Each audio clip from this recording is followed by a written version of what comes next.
Getting everything ready.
All right.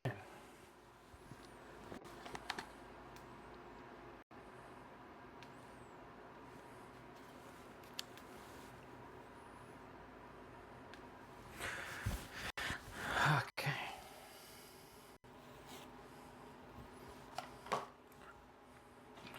We have books. We have tarot deck.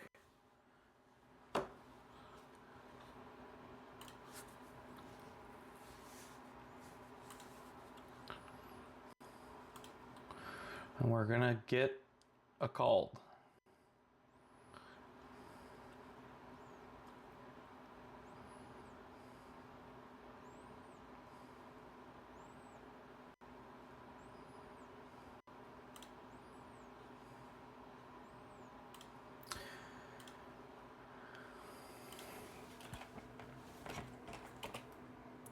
Soon. And then we can jump in and get started.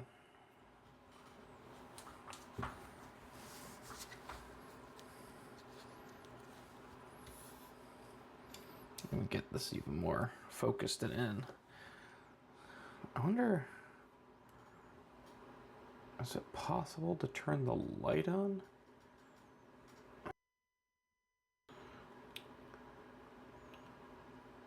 Ooh.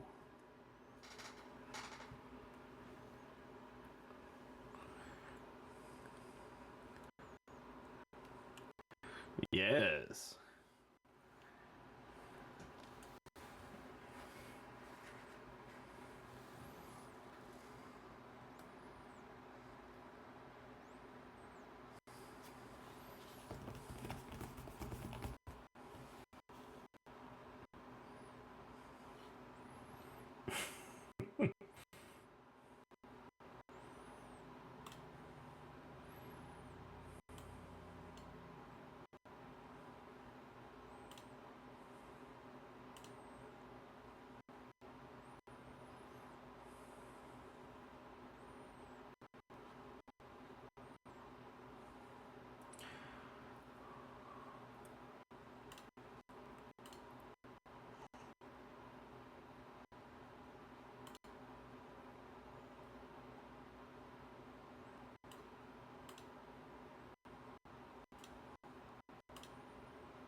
I may have to find a different mic. Hey.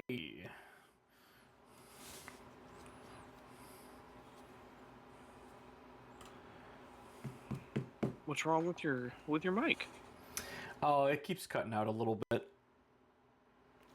We'll see how it turns out. Huh. It like pops, which is weird. But it is what it is. Hopefully it'll be good. Enough to get through the stream, and then I'll look into adjusting it, but I've got a couple of things. I'm pretty jazzed to go over them. So, my Gunslinger Night book came in, for instance.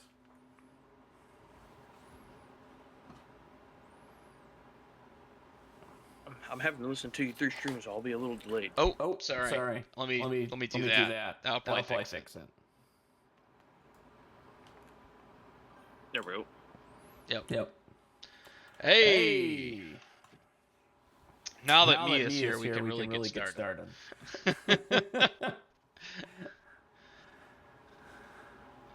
There's a network.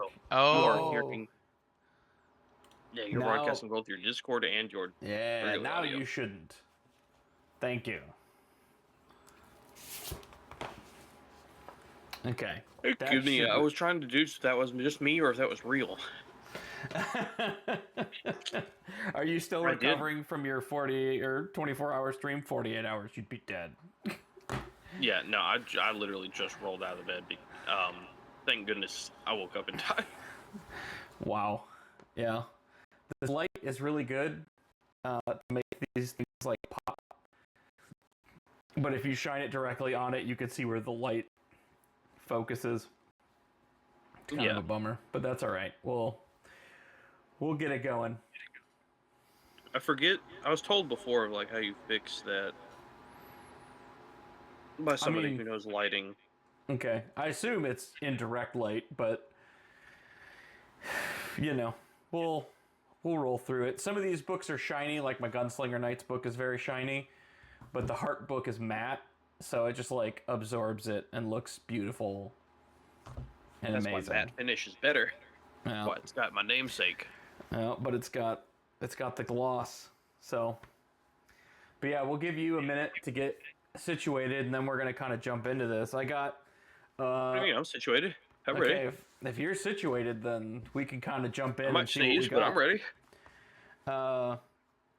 So we got 3 different things, and hopefully I have fixed my redeems. So we're gonna see how that goes, because who knows? Tested me. Yeah, you could do a test me and see if I've actually fixed it. I'm nearly positive that I have gotten it now, because that's running, and then hopefully I have finally followed all of Cam's steps I see all the lights are on. Oh my god. You know what? Let's try the check-in. Let's see if that works. It's not good. Yeah. I don't see the check-in doing anything. Yep. It's not good. Okay. Unfortunate.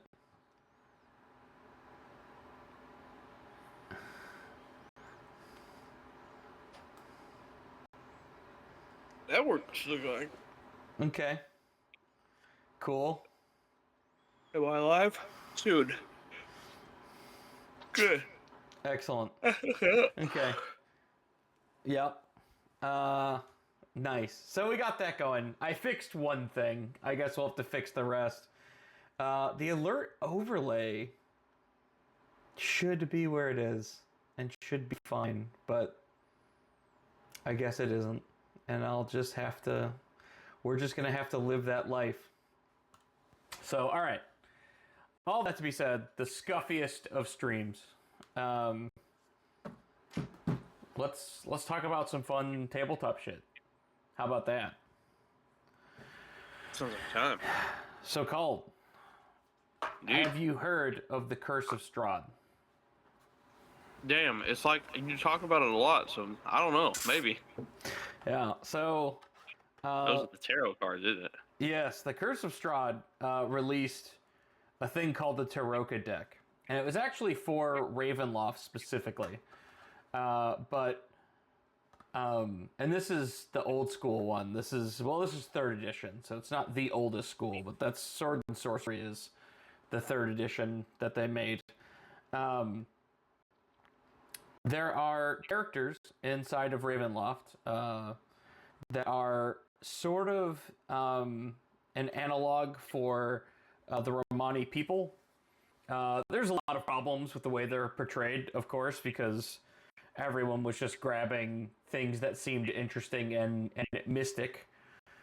They're called the Vistani, and one of the main things that happens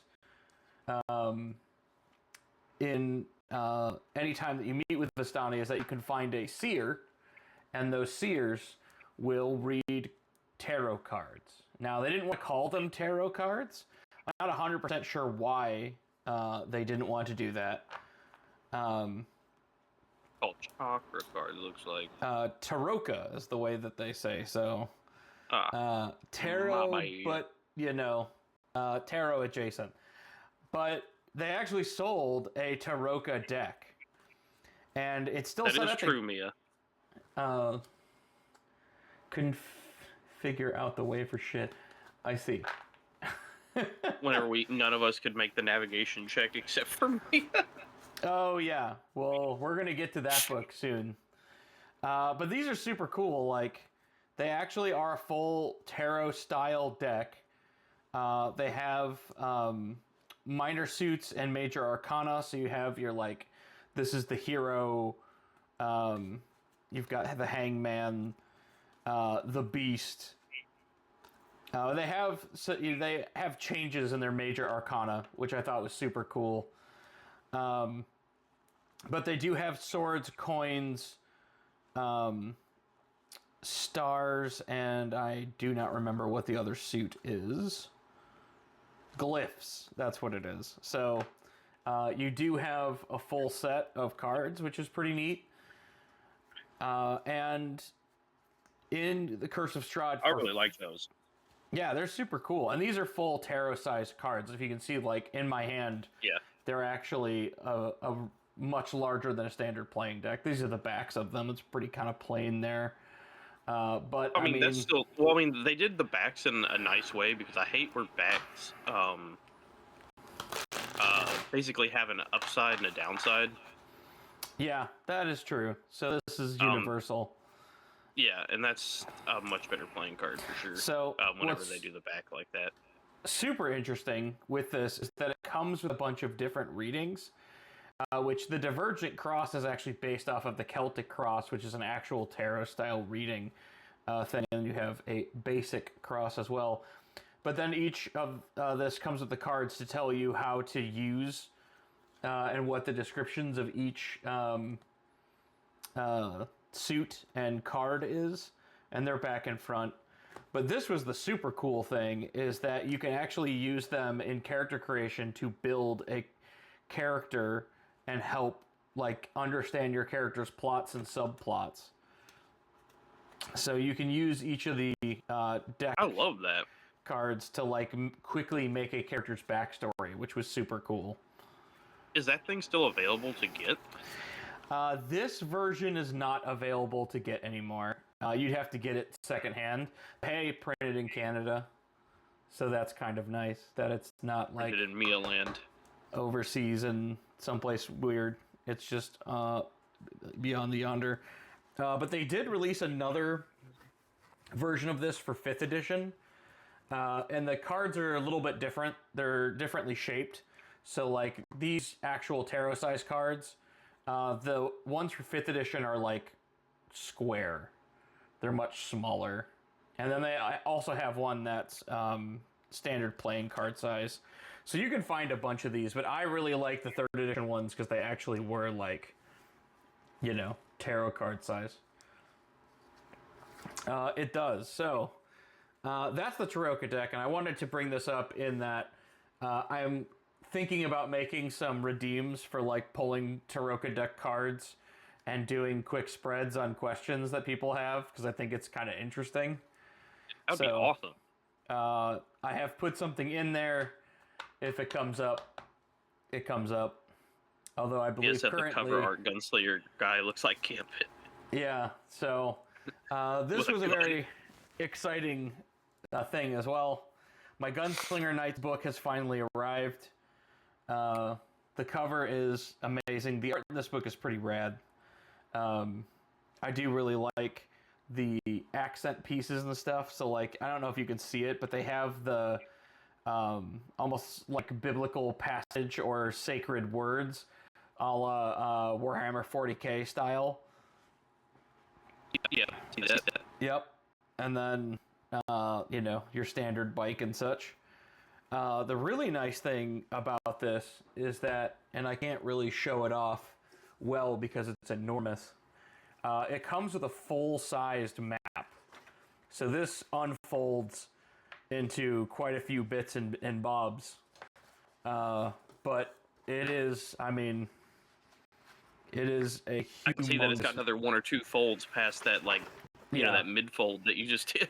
Yep. I mean, it is a full poster, which is pretty sweet.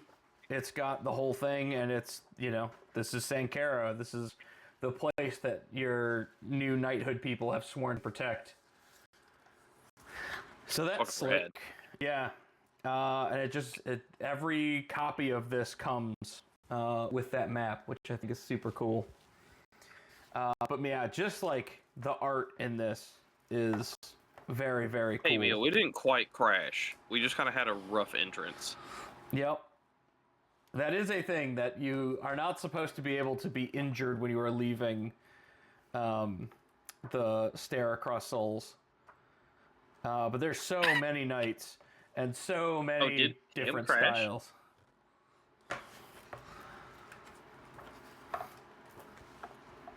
It's potential. I may have... Oh yeah, you'll have to get the story of how King Arthur died in Barony the other night from Mia. That's messed up, man. Why is Wapoo killing King Arthur? But yeah, look at all the... It's like they have just pages and pages of knights on motorcycles, and it's just fucking rad. I like the hat. I like that he's got the hat over the helmet. Yeah. He's got the full, like, plate Crusader helm and then just wedged a damn hat over it. So this type of motorcycle is called a beast, which I think is kind of interesting. In beasts don't run on oil. They are fair oil is what it's called. They actually run like an animal. So you actually have to feed your bike, which is wild. Like, it drinks blood and eats flesh. That's nuts. But every time you open this thing up, dude, the art just gets cooler and cooler, and like, what the hell am I looking at? This is crazy. He is a machine, it almost looks like. Yeah. He is fucking... Yep. So, Now that I have the book, I'm actually going to sit down and do a lot more reading through it to get a much better grasp. But again, one of the things I cannot recommend enough, anytime you get a Monty Cook book, if they tell you that there is a monster, you're going to get a picture of that monster. They are going to give you some piece of art that you can use to actually like represent it. So like you guys remember these, the shrouds. Oh yeah. That's just what shrouds look like. So there's many, many, many more horrifying monsters. And that will be a thing that we will eventually return to. I actually have another group that I'm going to be running an adventure for the Gunslinger Nights as well. So there will be more Gunslinger Nights TTRPG days coming soon.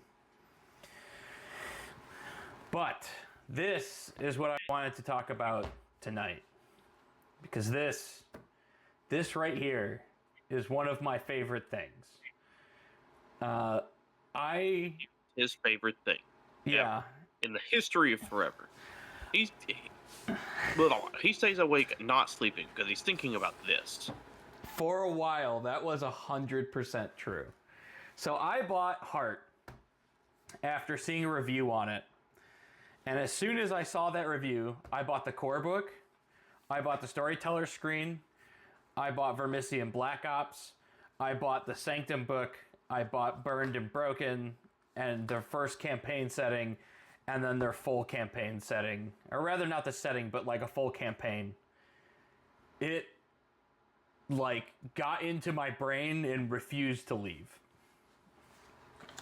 And I'm going to kind of run you through what the universe is, the kind of characters that exist in this world, and how to play it. Because it's actually really, really easy to play. Yes, indeed. I am streaming. So first off, I want to show you the art in this game is second to none.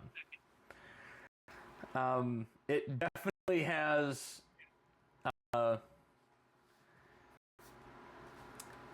it called you apparently need to beware of going bald. I'm already being aware of it. Okay, well, if you guys have ever played Darkest Dungeon, it has a very much Darkest Dungeon vibe to it. This is a storyteller screen. It's beautiful. I wonder if this helped inspire Darkest Dungeon or something like that. This is really new. Oh, so maybe it's the reverse. This is.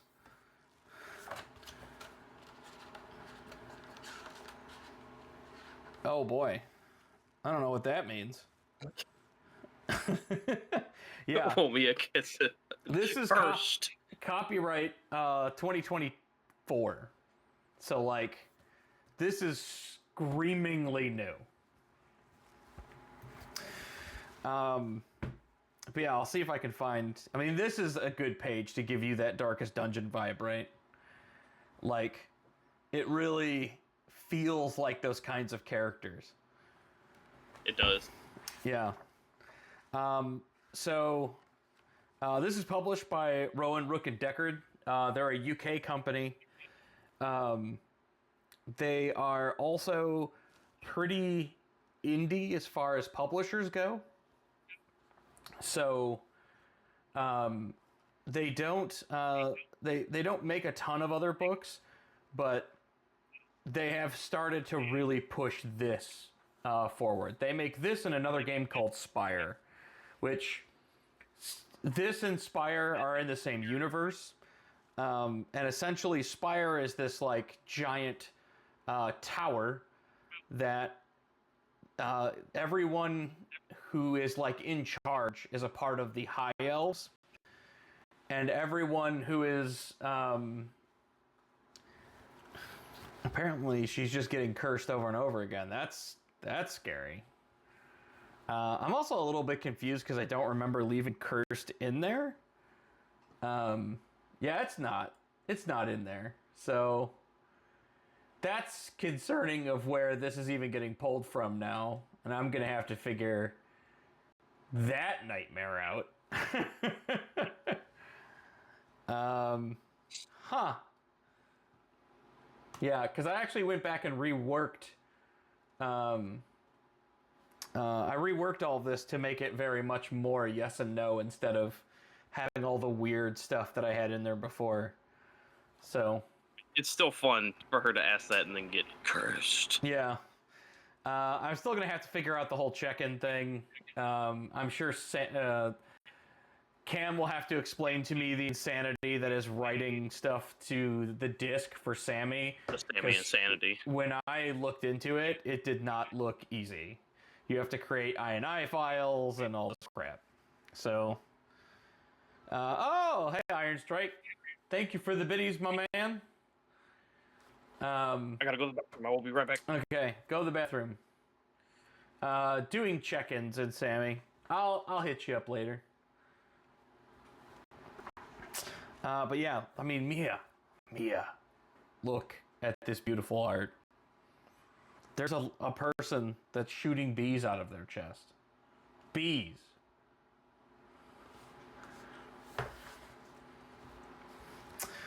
Yeah, so Heart. What is it? Why is this game so freaking awesome? Why would you want to play it? These are the questions that we're going to answer. So first things first, Heart is a place. So this is actually like a perfect picture to kind of give you the understanding of it. This piece up here is Spire. It's a huge tower. It's run by High Elves, and the High Elves run it as a totalitarian government. Like, the High Elves are Lord, Liege, and Master, and everyone else is basically a servitor race that's to be used and discarded. So, a lot of people don't like living in Spire because it's awful. So they leave Spire, and below Spire is a dungeon. And it is a dungeon that is ever expanding, humongous, and more importantly, when you get to the center of it, when you get to the heart of the dungeon, supposedly you can make a wish for anything. And at heart, this dungeon that you're going through will make it a reality. So everyone is going down this like horrible path to be able to finally get their heart's desire. Heart, though, or the heart, is a very dangerous place to be. So the higher up in this place you are, so when you're like in this little spot here, everything is sort of your normal fantasy thing, although it's like pretty heavy metal fantasy. I'll explain more about that in a little bit. When you get to here, things get weird. Time stops making total sense. Oh boy. Oh boy. Alright. Mia has redeemed a Taroka shuffle. So, we're gonna do that. I think is Wapoo guilty? Okay, let's find out. For those of you who missed it, this is a Taroka deck from the Ravenloft game set. It's sort of like a tarot deck, but a little bit different. So here we go. We have the 8 of Stars or Scars. I'm not sure. We're about to find out. But it's called the Necromancer. So that doesn't seem like a great... it is Stars. Okay. So, we have the 8 of Stars. The 8 of Stars is power against oneself, sowing the seeds of one's own destruction. So, I would go ahead and say that not only is he guilty of killing King Arthur, but that in killing King Arthur, he had doomed himself. So, how's that for an answer? That does seem to be the case. According to the Taroka deck, he will in fact suffer because of this death. And it will be the single act that he does that will undermine everything he does going forward.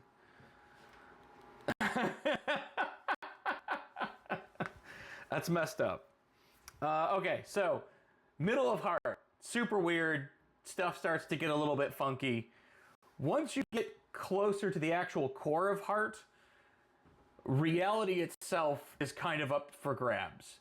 Nothing is exactly what it seems, and concepts of space and time are just oversights to be dealt with whenever it's inconvenient. They will just be ignored.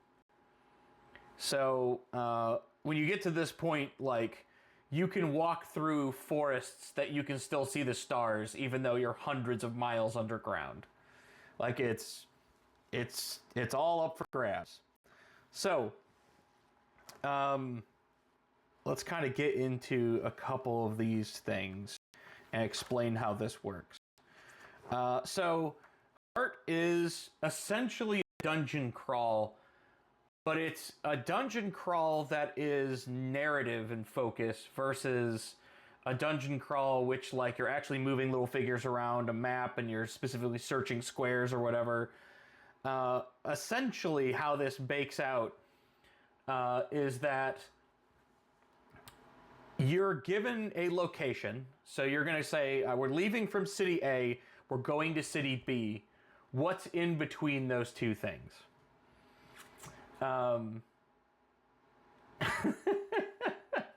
Excellent.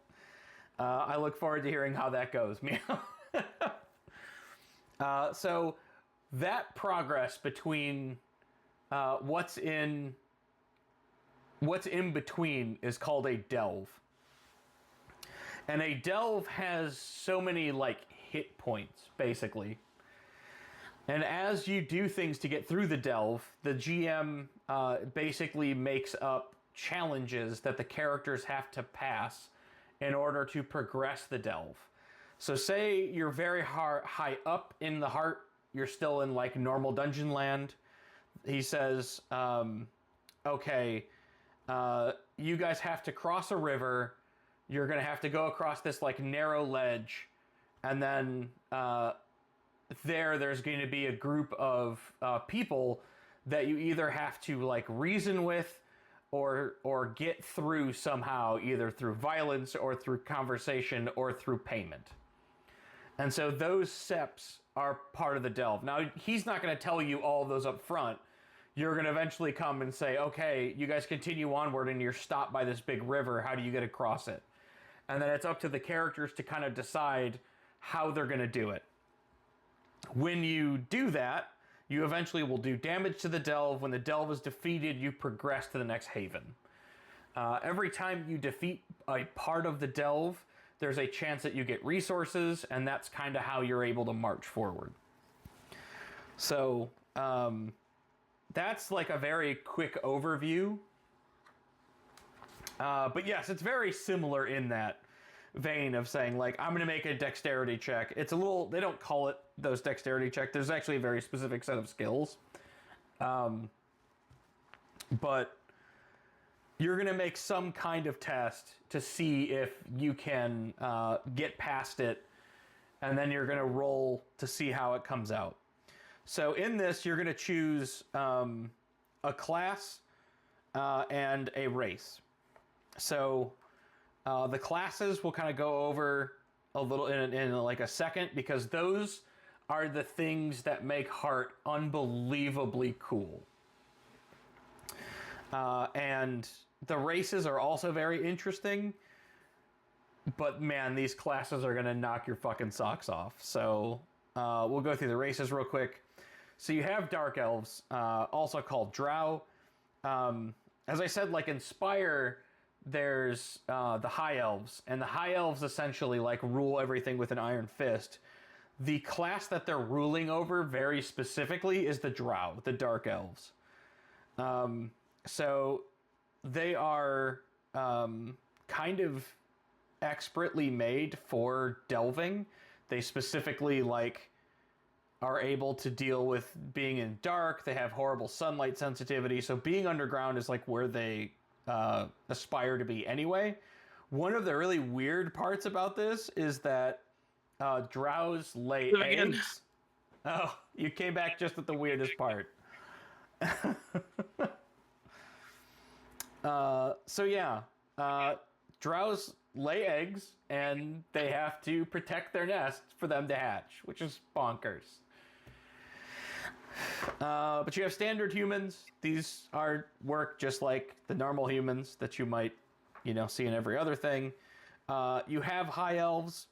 One of the interesting parts about Heart in general is that it kind of ignores the weird totalitarian horrible racism that exists in Spire. Everyone that goes into the Heart is considered equal because everyone that goes to the Heart is a very, very good chance they're going to die. So whoever you're delving with, those are your people. You need to treat them with respect, because if you don't, you might be dead. Okay, I gotta figure out why my chat keeps disappearing as well. How are you running it? Are you running it through Stream Elements or what? Streamlabs. A Streamlabs widget. So, maybe I need to change how I'm getting it. I think there's a settings. Well, I mean, Streamlabs I think is fine. I think there's a setting for how quickly it clears messages. Okay. Yeah, it's clearing messages like crazy. So yeah, I don't very quickly. Love that. I also wish I had my other keyboard still, but that's all right. Somebody make a note of that for me. Okay, so I'll just send you a DM. That'll be the note. Perfect. So you have high elves. They are all the thing that makes them unique is that they're really weirdly named. They're named after an action that made them notable. So ash on the snow, the faithful unnumbered, ink floods in the vein. They're all named weird shit like that. I guess you could be Horse Tugger Jim, but I mean, hopefully you wouldn't accept a name like that, because boy, that'd be hard to introduce yourself going forward. We do have gnolls, and they are big, nasty big people that can eat kind of whatever, and they tend to swing first and ask questions later. So another big part of this is why you're going to the Heart. And this is actually kind of a cool system for this is how experience is awarded. Is essentially you have a calling, which is either adventure, enlightenment, you're being forced, heart song, penitent. I guess those are the beats. So how this eventually translates is you choose your calling, and then you have these things called minor, major, and zenith beats. And so when you basically meet one of these beats, and some of them are pretty easy, you slay a beast that drops a resource of at least a d10, charm someone with a tale of your exploits, make a dramatic entrance as long as it's a risky action, defend a haven from an attack. So you have a bunch of things that you need to do. When you succeed at one of these, you check it off, and that allows you and your character to basically gain a power of that type. So if you do a minor beat, you're going to get a minor power. If you do a major beat, you're going to get a major power. Zenith beats are a little bit special in that, in general, once you've achieved that Zenith beat, it's sort of going to be the end of your character. It's a thing that you can only really achieve in either death or something that will very quickly move to death. So you choose these things. You basically get to listening. Yeah, sort of. That's actually another kind of interesting part. We're going to get to that here in a minute. But each of the callings has their own beat sheet to kind of tell you what it is that is going to help you get advancement. Forced is pretty messed up. Basically, someone is either blackmailing you or is literally like forcing you to march ahead of them in order to do this like adventure. So you're like a captive. Enlightenment, the heart, potentially has secrets and forbidden lore that only exist within it. So you need to go down there and figure that out. What's that? If I might make a joke, the thing you said about having a person walking before you, Yeah. and as like a captive, damn, Mia, it's like how you treated King Arthur, having him walk before you to die. Damn. That's messed up. That was my bit. All right. So heart song is the heart is actually like calling to you, and is telling you to come into it, which is probably going to be bad for you in the long run. And penitent, you're in here because you feel like this is a way for you to atone for some sin that you've done. So that leads us to my favorite part of this entire game, which is the classes. The classes for these are so wild and insane. It's just... I did not hide, Mia. incredible. Damn. Was this a barony game that has gotten out of hand and now everyone's upset about it? In multiple ways. Not upset. It's the bit is being upset about it. I see. So as long as you guys are all having fun with the bit, then the bit shall continue. But I can't believe... So was it actually like a named NPC, King Arthur, that died? Yes, the named NPC King Arthur. That's so messed up. Did he drop Mia Excalibur even, when he died? Like Dragonwind. Oh, which is probably some Gaelic version of that. I think so. Interesting. Look, everybody loves to blame me for whenever shit went wrong, and that almost happened again with the King Arthur thing until Wapoo stepped up and said it was him. Ah, so Wapoo is really the man who jumped on the grenade for this situation. Well, I mean, he's the one who triggered the situation that killed the King Arthur. Oh, I see. Oh. Which is why, if you check his roles in the server, he has a very new role. Oh, boy. What did you do to poor Wapoo? I didn't do it. Mia did it.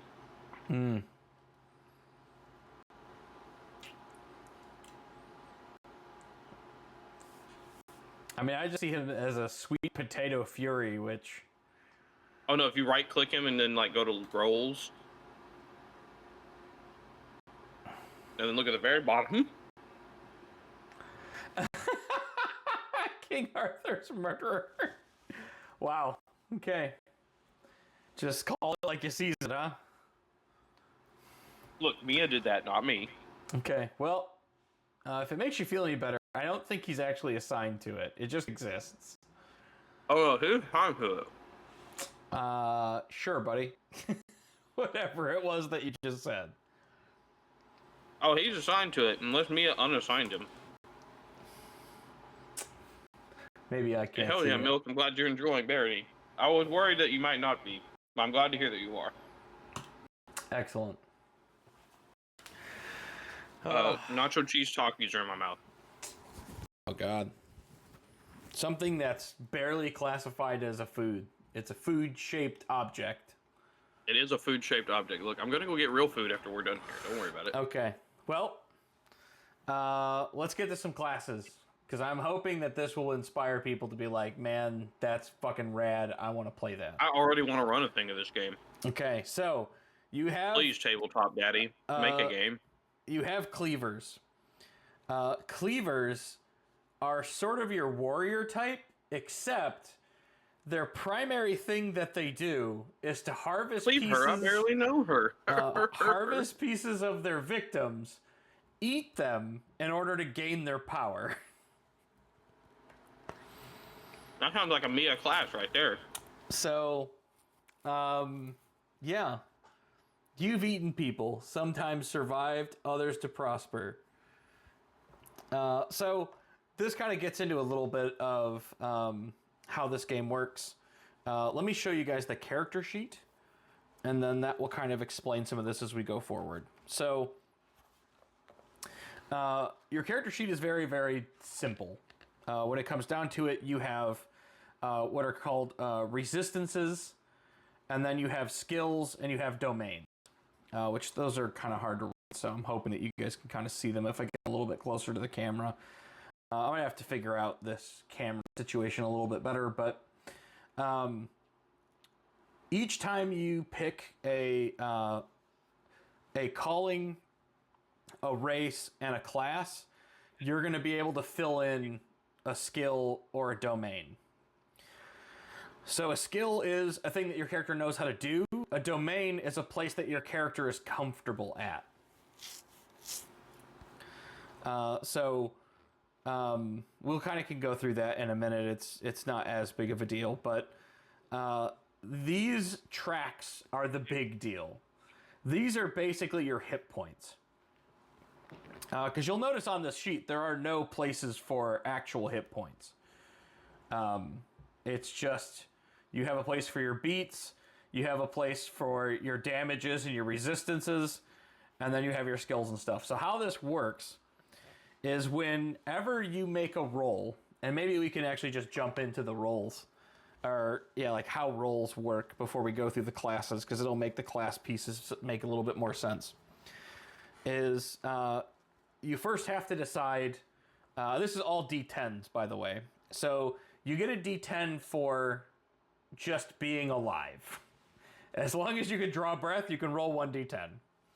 If you have a skill that matches what you're trying to do, you're going to add another D10. If you're in an environment that you're familiar with, you can add another D10. And then there is one other way that you can add another, which is if you have mastery over the action. So that's like basically you have it twice. And then you can also roll another one if another character has either the domain or skill and they're assisting you. So you take that pool of D10s, and then you roll all of them and you find the highest. And that will kind of tell you what you're going to get out of it based on this normal action sheet. Stress is the main thing that you're trying to avoid. So if you critically fail, you get double stress. If you fail, you get stress. If you succeed at a cost, you can succeed and do damage to the delve, but then you're going to end up taking stress. Success, you get no stress. Critical success, you get to deal extra damage to the delve. Stress comes in a couple of different flavors. Let me put a bookmark in here. There is... Damn, got stressed. Failed. What's up? Oh, I'm just reading chat. Yep. So you have... John Payne expansion. Really fucking big pigeon. Really big pigeon? What? Don't worry. He's just milking. Oh my god. Okay. He's milking about. Alright. So... blood is you're actually getting shot, stabbed, disemboweled, quartered, poisoned, etc. Mind is that something has happened to your mind. This is sort of like sanity, but it's a little bit also mixed in with like having your mind get invaded or controlled. Fortune is your literal luck. Oh boy, they're touching your inner self. You can actually have someone damage your luck in such a way that like it makes things worse for everyone to be around.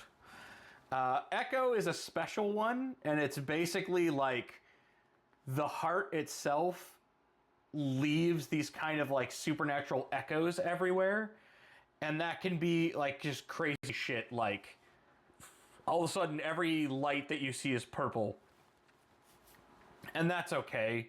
Like it's weird and it's kind of disorienting and you don't really know why it's happening, but it's not really dangerous too.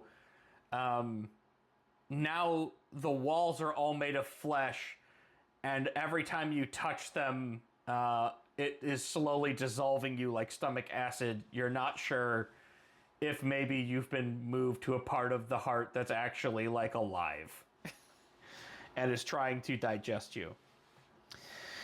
And then there's... You could be next. You could be. And then there's supplies, which is like your actual shit that you're carrying. Because they didn't want to have a thing where you're having like... to write down, I've got 3 candles, I've got matches, I've got whatever. You have what you need until you take damage to supplies. Then you may not anymore. Oh no. Yes. Not my shit. Yes, indeed, your shit. So we'll kind of talk about the fallout and stuff in general, but when you see like a new class, like Cleaver, they get the hunt skill, which is basically hunting down and murdering things. It's sort of the attack skill in general, and the curse domain. You also get equipment, hunting knife, cleaver, bone chars, etc. Or I should say, hunt is finding the thing that you're trying to kill. The skill to kill stuff is actually just called kill, because they're just going right for it. But you get equipment. When you notice the equipment has like dice attached to it, that means when you use the equipment as part of the delve, you can deal damage to the delve equal to that dice. So for the cleaver, if there's like a bunch of dudes and Cald's like, I want to kill those dudes, he would make a kill test. If he succeeded, depending on his weapon, he would roll that many dice and deal that much damage to the delve. Combat works a little bit different in that like stuff has hit points and things, but that's neither here nor there for the moment. But yeah, so you have cleavers. Cleaver's super awesome. They actually eat stuff in people, and the more they eat, the stronger they get. They can absorb skills. They can gain domains. They can like learn. The elves from Divinity. Very, very similar, yeah. And like that's just a crazy thing. That's really cool though. I like the I don't know why, like even in Divinity and here too, I like the idea of like eating pieces of something else and gaining some of its like, you know, knowledge or skills or whatever. Yeah, and that, I mean, it's a very seldom used, I don't want to say mechanic, but like story riff, I guess. That like cannibal tribes in general, they did that for that exact reason, that they had this understanding that if you ate someone's mind, essentially, that you would gain their knowledge. If you eat their muscles, you gain their strength. It's like a thing that has existed in our collective unconsciousness and in some cases our actual consciousness. Yeah, so let's go to the next one. This is the Deadwalker. When you play the Deadwalker, the first thing you decide is how you died before the game started. Once you make that decision and you say, oh, I drowned, or I fell from a great height, etc., you can basically add in this concept now that your character has died and met a personification of that death.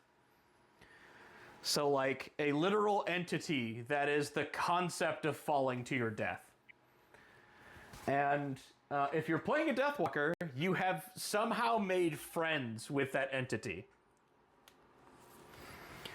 And it has said, I'm not going to claim you yet, because I want to go on a magic adventure with you. But at some point in the future, I'm going to kill you. I'm going to finally claim your soul. So you get this core ability called Death Follows Close. You are followed around by the manifestation of your death that is invisible and tangible to everyone else but you. So this is sort of like Death Note, where like he basically has the personification of death like hanging out with him. I don't know if in Death Note they actually does that entity actually want to like kill the person who has the note? I thought they just wanted to make him like kill people, right? Called Anime Man? Say it again. Said in Death Note, does the entity that's with the Death Note want to kill the person who has the Death Note, or do they just want them to use it over and over again?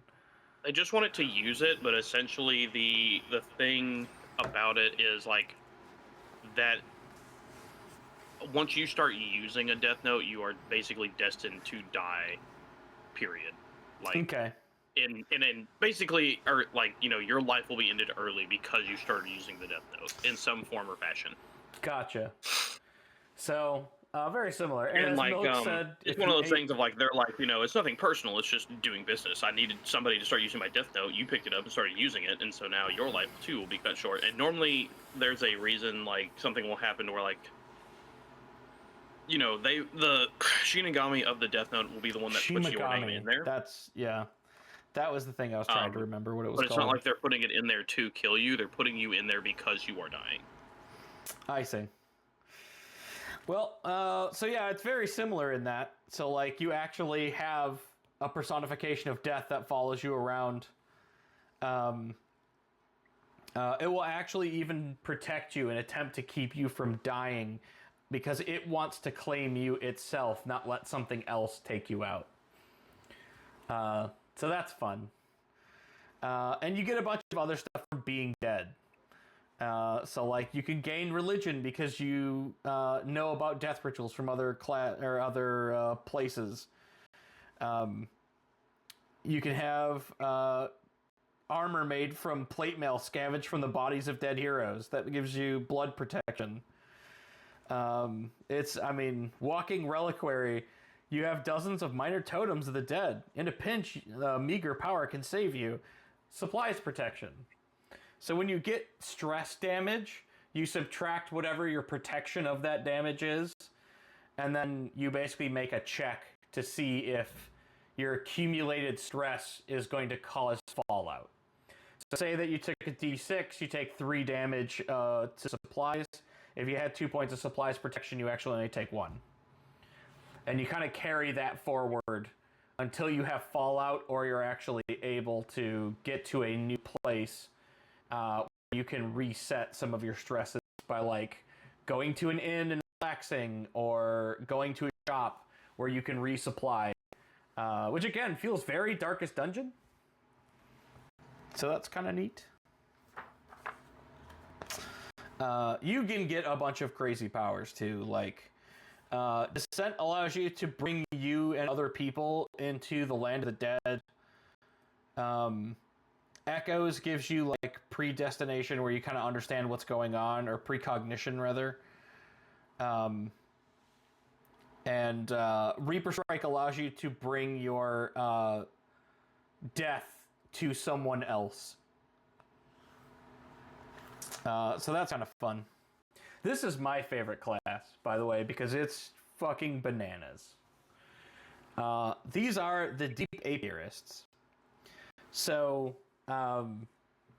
in Spire, there is a place in this, like, almost college, I guess you could say, where the Deep Apiarists are trying to, like, build a perfect reality. They want to fix the chaos that normally gets everywhere and makes reality weird.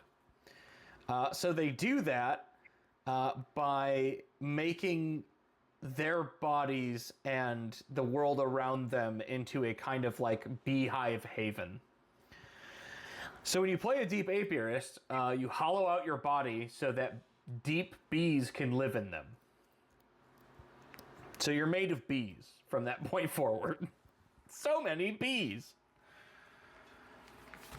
And you sort of stop being a person and start being a piloted device that your bees live in. And you can do all kinds of crazy shit, like tell your bees to take you on a walk while you go to sleep. Or tell the bees to break you down and rebuild you somewhere else. It's pretty nuts. And yeah, you're like a giant beehive, which is super interesting. You're out here in the hills being bees. Wow. Yep.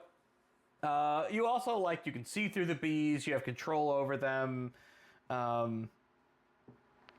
There's a queen bee that lives where your heart used to be, and you're sort of you, but you're also sort of the queen. So as long as the queen can get away, technically you can rebuild your body.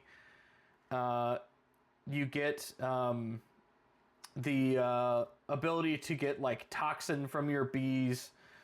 You can also heal other people by like creating pleasant intoxications or something. it's very strange.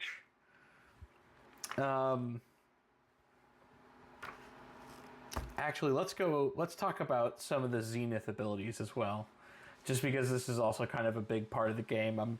I'm trying to find like the best way of approaching it, because this is a really big, kind of crazy game. But all of these classes in here? Yes, indeed. It's funny every time, called. Cool. Hey man, I can't let you be free of me doing that. Indeed. So each of these classes have a Zenith ability. Most of the time when you activate your Zenith ability after you've done a Zenith beat, it kills you. But in doing so, you gain unbelievable power, just for a little while. Last stand, the final push. Yes, exactly. So for instance, the cleaver, the people that eat people to get their powers, you can, for instance, call on the legendary beast. You gain access to the ability, your hunt to slay the beast, the capital B beast, an ancient creature wrought from stone and muscle and petrified wood. You will kill the beast, and in doing so, you will understand it perfectly. You will become the beast, the epitome of bestial power, and the legendary terror that lives in the city beneath. You'll become a part of the wilderness of the hunt. It grows around you more than ever, blossoming into a pattern of your dream that echoes in the recesses of the ancient Gestalt mind. From that point forward, you're going to create a new landmark, so a new place that people can visit, and it will become your territory. Here you are lord and ruler. You can no longer leave, and one day you know another cleaver will find you and kill you to become you. Goddamn. So you basically get to turn into a horrible beast. During that time, you get a bunch of weird, crazy powers, and in doing so, you are setting up like the next generation of cleavers to come find you and kill you so that they can repeat the process, which is wild. And almost all of them have that kind of thing in mind, where like it's sort of setting up for the next generation to come into the heart. So Deathwalker, Zenith beats, Extinguish. Your death tells you soft and sweet. You can kill anything you want to. Using your power over life and death and binding your own energy into the spell, you can draw any person, entity, landmark, or concept, aside from the heart itself, into a physical vessel that you can then destroy. Destroying the concept and yourself in one final act. The entity has stats determined by the GM. You don't have to fight it alone, and it's certainly encouraged and possible to tip the odds in your favor beforehand when you fight it. When and if it dies, you will die instantly as well. If you kill a landmark, that landmark is instantly destroyed. If you kill a concept, it will wither and die in the minds of the people, and they will no longer have the ability to think of it. There are limits to what you can achieve with your ability. However, if you kill the concept of breathable air, for instance, people may still breathe, but they won't understand why they're doing it or why it's important. So there are limits, but otherwise you can kill anything. I like that they immediately went for like the concept of breathing. Yeah. Well, I mean, you knew that somebody was going to do it. Like, I'm going to kill every living thing ever. So for the Deep Apiarist, this is one of my favorite. Absolute Stasis. You use every ounce of your power to encase a dangerous foe in crystal. To cast a spell, you touch the creature. You are forever bound together, rendered perfect, inviolable, immobile, a glittering, transparent, crystal-like statue. No one has yet managed to break one of these statues. In fact, interacting with the crystal in any way occurs a D10 stress that spreads instantaneously from one body to another, binding a person into a curious tableau. It is believed that those inside the crystal are still alive and conscious, but as previously mentioned, no one has managed to break to break a person out to find out. I imagine the like insanely rich have their palaces decorated with these things. Well, that's the scary thing. It's like you can't touch them.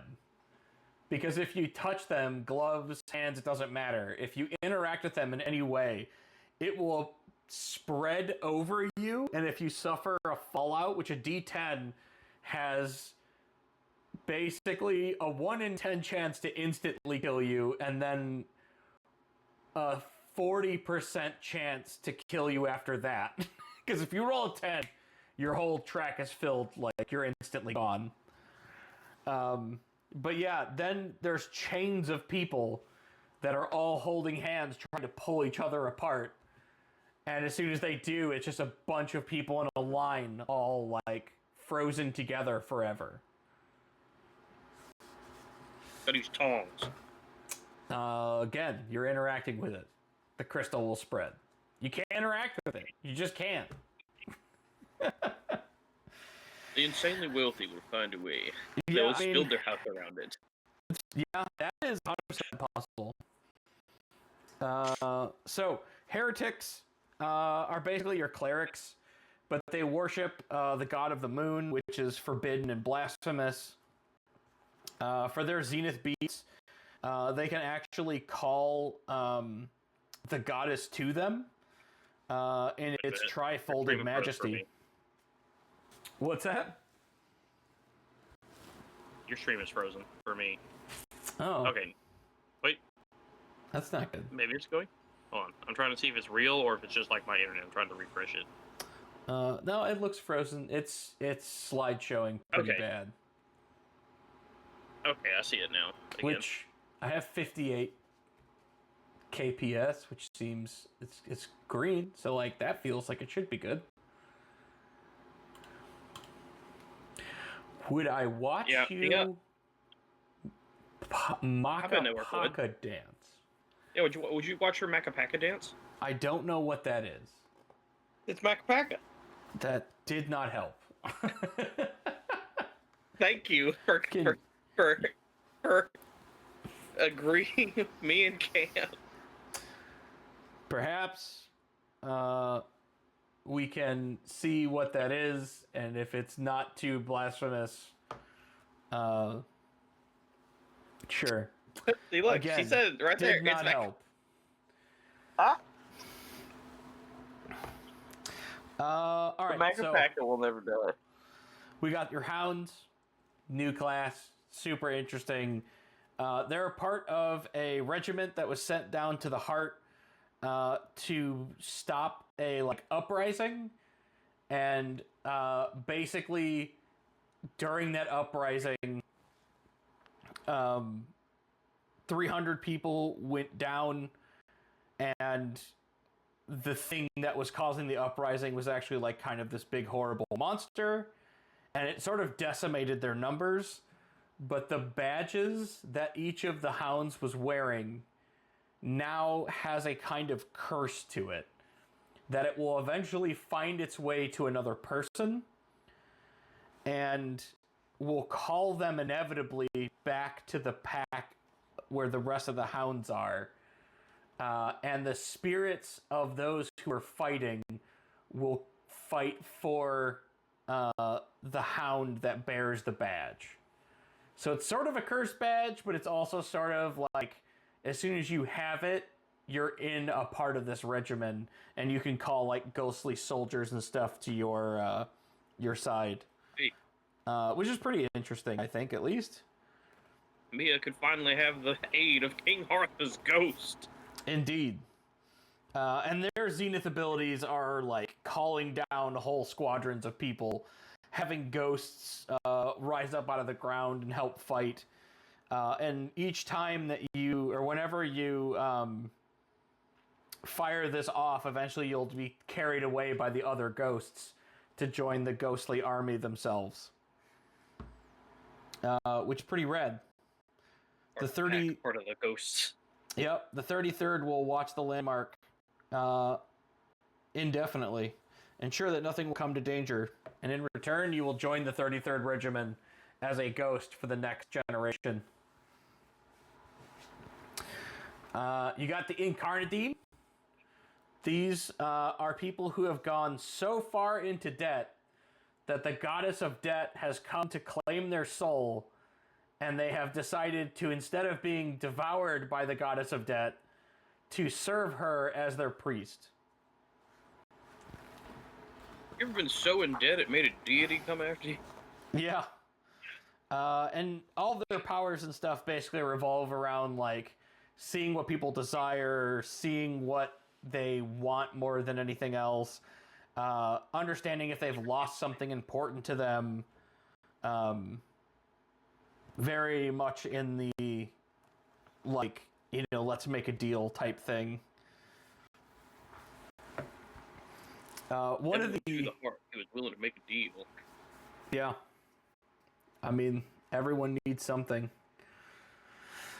And their ultimate thing is basically that you can buy or sell anything. Or you can pass your awful debt off to someone else. And basically, like, shift the weight of that curse to somebody else, and then Incarnadine will come down and immediately claim them. That's kind of interesting, at least. Junk mages are mages that are addicted to magic like it's meth. They collect magic items so that they always have magic with them. They have to use magic or it will drive them insane. So you also are constantly trying to, like, learn new spells and rituals and steal shit from people to get more power.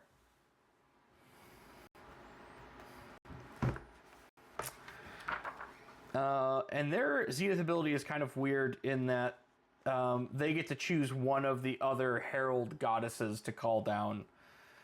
I've never 100% really understood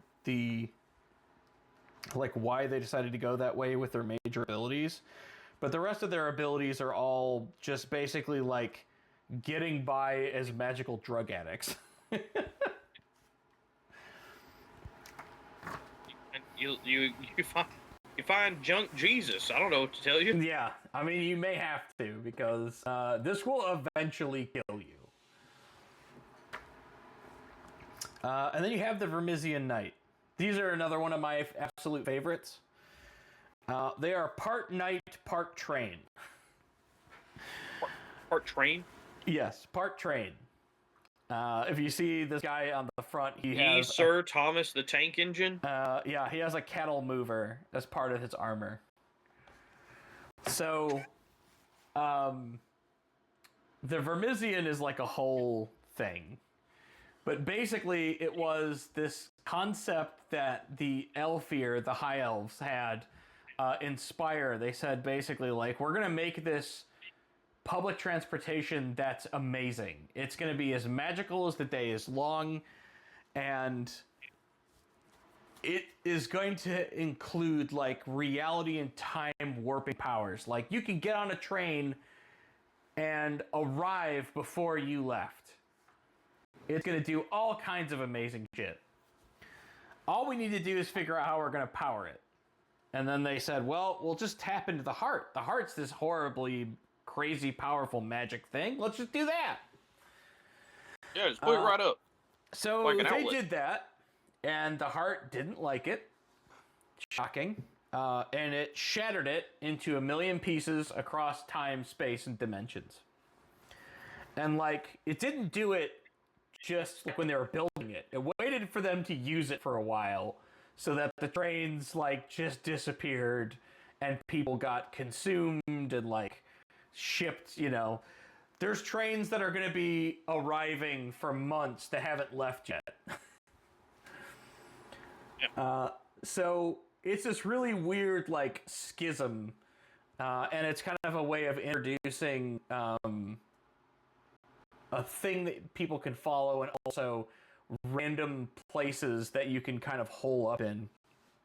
And the Vermisian Knights are a group of knights that are trying to find the Vermisian Sages, which were the people who were supposed to sort of be like keeping the train running, but now all of them just got like teleported or ripped asunder or God knows what.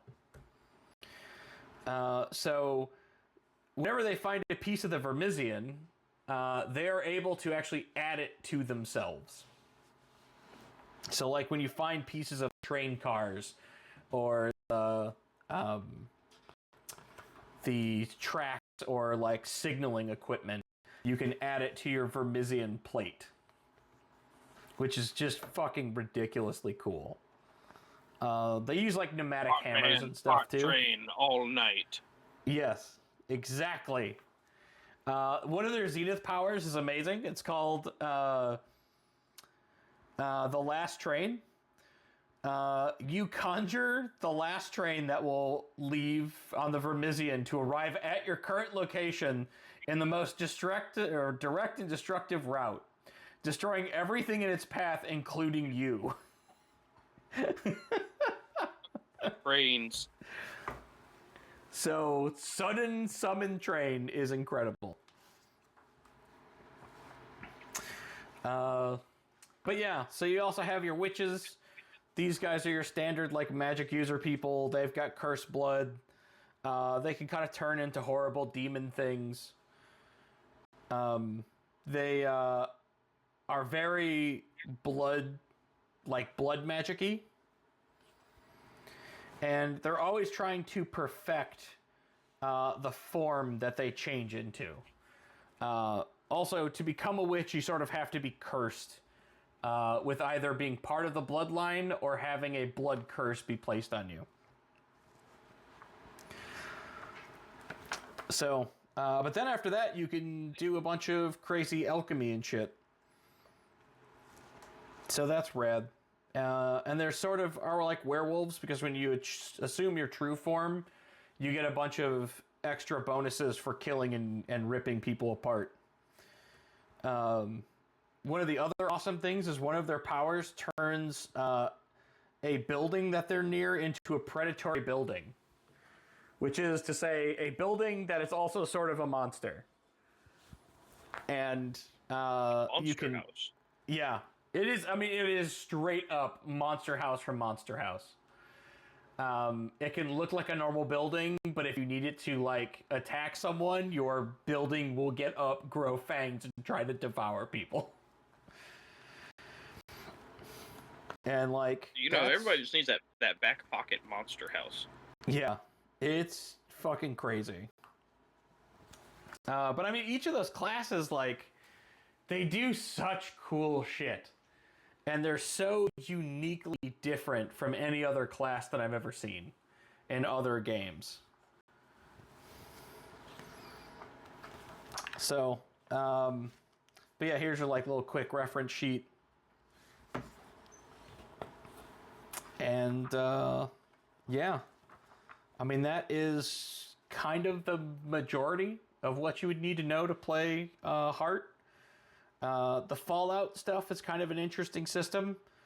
So when you take damage, you build up Fallout. Every time you get Fallout, you roll a d10 and try to get under the amount of Fallout that you have. Or you try to get above, how much Fallout you have. So if you have 1 Fallout, you need to roll a 2 or higher. If you roll below that, you have a Fallout, and you basically get to choose something from these lists that happens to you, which are sort of like terrible critical wounds or something, but they're the same for each, or they have stuff for every one of the tracks. So like for blood Fallout, you could be bleeding or limping. For mind, you could be creepy. You react in a way that makes your friends feel stressed. Whenever a person has to deal with you, they take a d4 mind damage.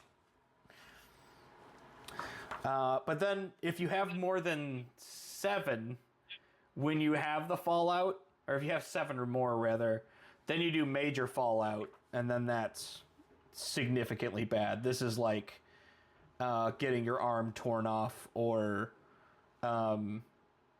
be like losing your entire backpack if it's like a supplies thing, or losing your light. That's one of the things that people have a little bit of a problem with, is that when someone suffers from a supplies fallout, it technically affects the entire group, which is weird. So like, if you run out of food, technically everyone has run out of food. Or if you lost your light source, everyone is in the dark now. It's like you're playing Peak and the person has a lantern. If they have a fallout and they lose it, nobody has light anymore. Right. And that, I mean, the way that a lot of people say is that you should probably do supplies as like a group instead of an individual thing. Yeah. Because it's so like nebulous. What's stopping the next dude in the group from being like, no, I have a lantern? So yeah, that would be a tweak that I would make. God, these pictures. Where it's a group thing, or where everybody had their own supplies. Well, you make it a group thing where there's one supplies track, and everyone shares it. Yeah, I like that idea. So I did have this as well. Mia's gonna hate me losing all the supplies. I had gotten some like that's gonna be my curse. Some slides that I wanted to show, because this is a little bit easier to see some of the art. And hopefully that's big. I mean, I could actually make it much bigger. Yeah, There's that's pretty big. Really no reason to make it. Yeah. So, but yeah, man, some of the art in this game is just so cool. It looks so good. And it's like the art from Blasphemous meets Darkest Dungeon. Oh, it's just incredible. It is. I really like it. Like I said, I really want to play a thing of this. Yeah, and it's so simple when you play. It seems so complicated, but it's really not. But yeah, I guess one of the last things I would do is see if I can find some of the locations, because the landmarks in this is what makes this very interesting. So they divide the heart into tiers, and basically tier 0 is the like opening of the heart, and then tier 1 is when you're in it, and then it goes to those 3 tiers that I was describing. So just to give some like quick, this is the kind of shit that you're going to run into.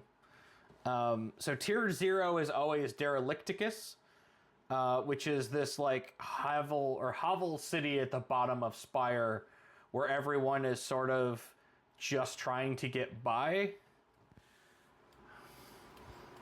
Oh, I could roll Major Fallout. That could be fun. Did it work? I didn't see it do anything. Dude, it's been working so good this entire time. The Taraka deck? Did you did the Taroka deck? Oh, dude. I thought you did the Spirit board. I did the Taraka. I see. Alright. Well, I mean, we could just do Major Fallout. You don't have to do the Taroka thing for that. We can just do that. That'd be fun. That'd be fun. Let's do it. Okay. Can you refund yourself points? I could, but I'm not gonna. We're good. I wish that I understood how to refund you points. It would be in your like reward request queue, which either is on your stream manager and Twitch, or you'd have to add that doc to your OBS. But I've already cleared it, so. Okay. I definitely don't have whatever that is that you just said queued up. So, first, Mia has the best crash out, so I thought she could use a Major Fallout to go with that. Excellent. So Mia, I need to know blood, mind, Echo, Fortune, Supplies.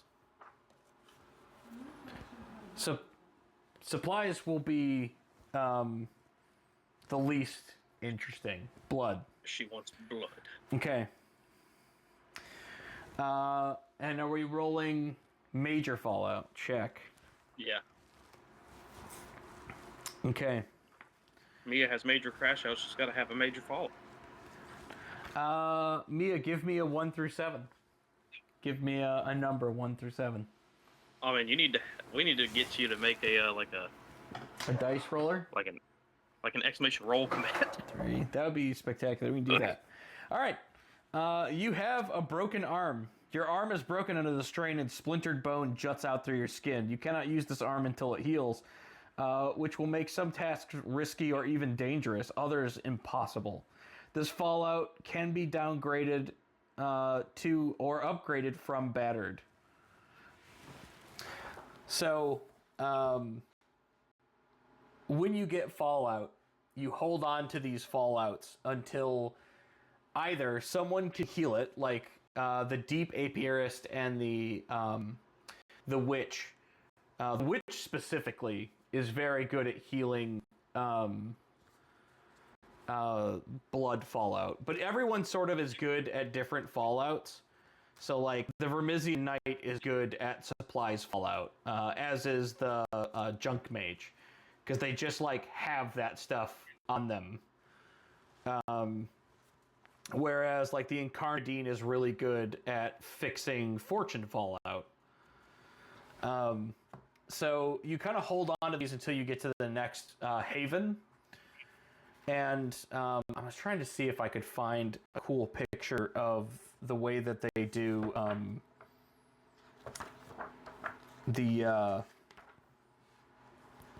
man, let me see if I can find a picture real quick.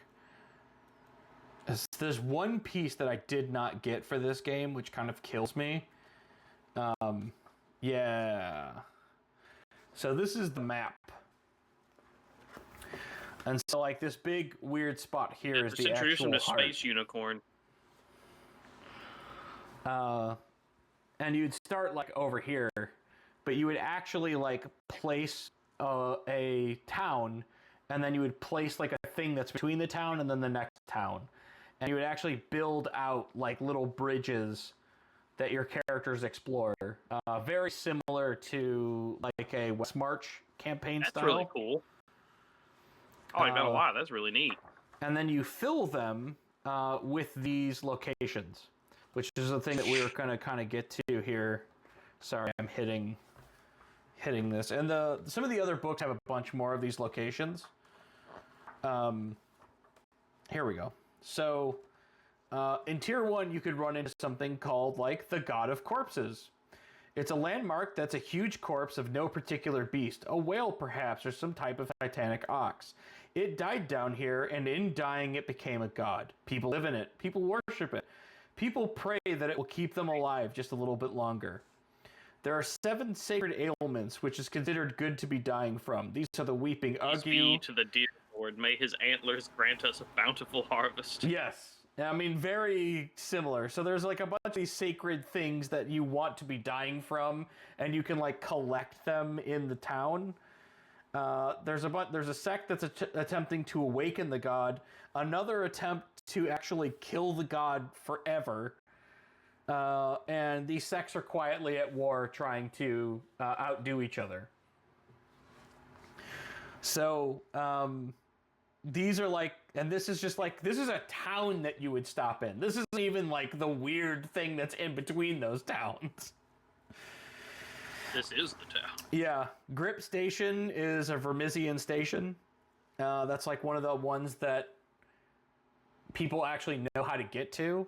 It's just a question of if a car will arrive, and if it does, will it ever reach its destination? There's the Labyrinth.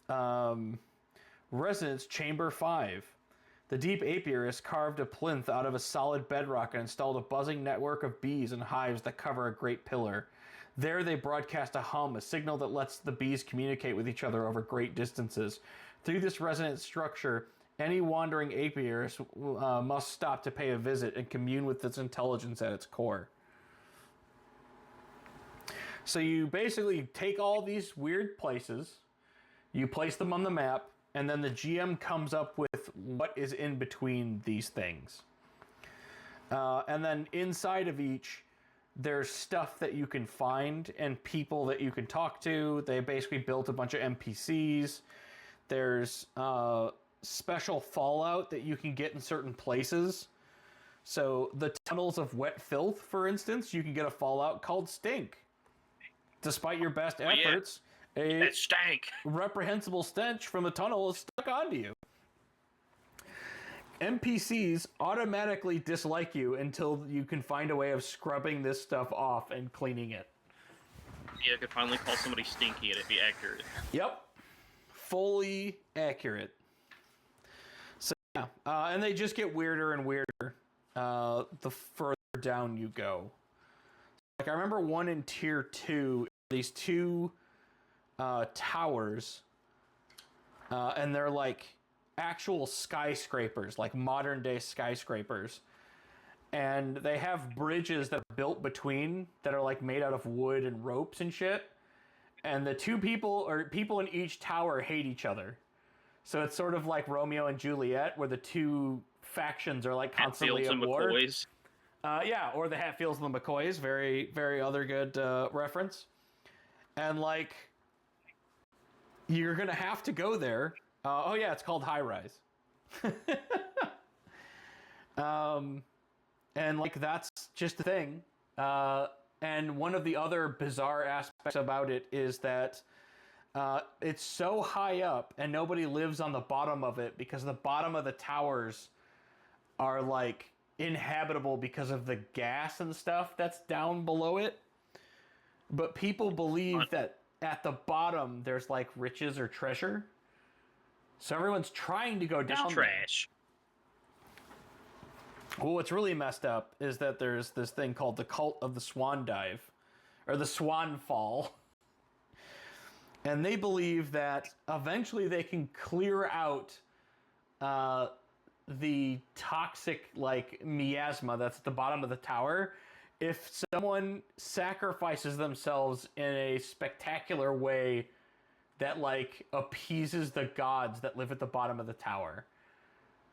Oh, wow. So they work out ways of basically doing fancy dives off the end of this tower. And, like, I don't know how this cult is around for a super long time.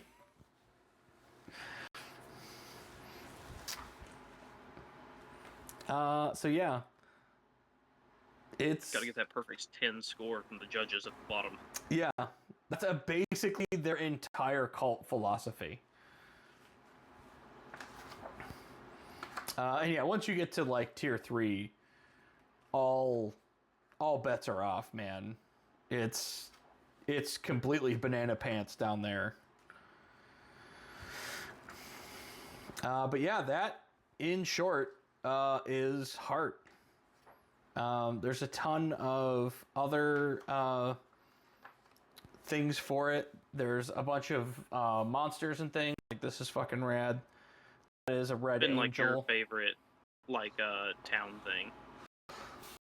What is my favorite town thing? Yeah.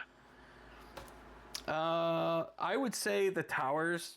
Like, that's always the one that comes to mind immediately. I'd say too the old swan falling, swats and the swoys. Yeah. The Horde is another awesome one that this is a further down. This is a tier 2 thing, and it's a town that the town itself is actually only one building, but the rest of the buildings that are around it are actually predatory buildings.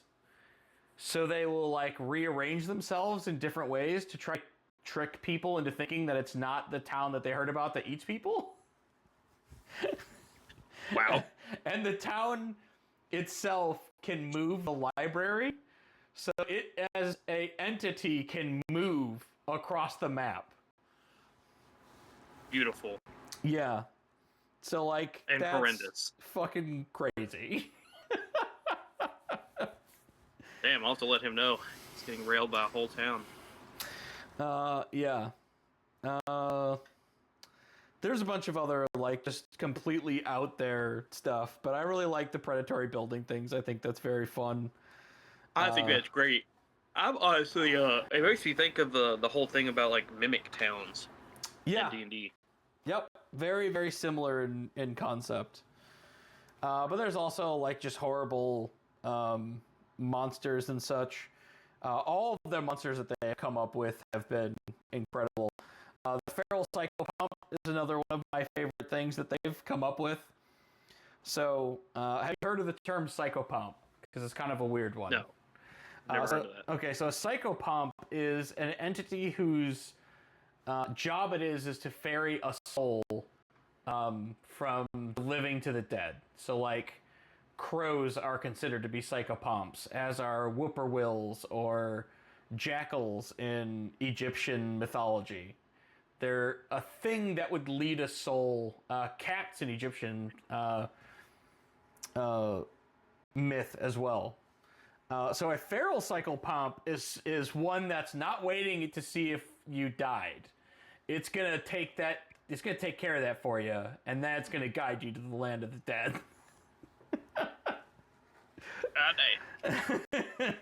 Yeah.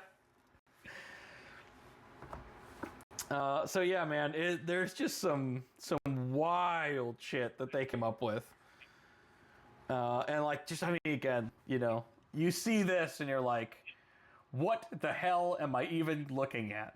I don't even know. It's got 6 arms. I think it might have 100 eyes. Maybe it's just got the 2. All of this is bad. Extra ribs. Yeah.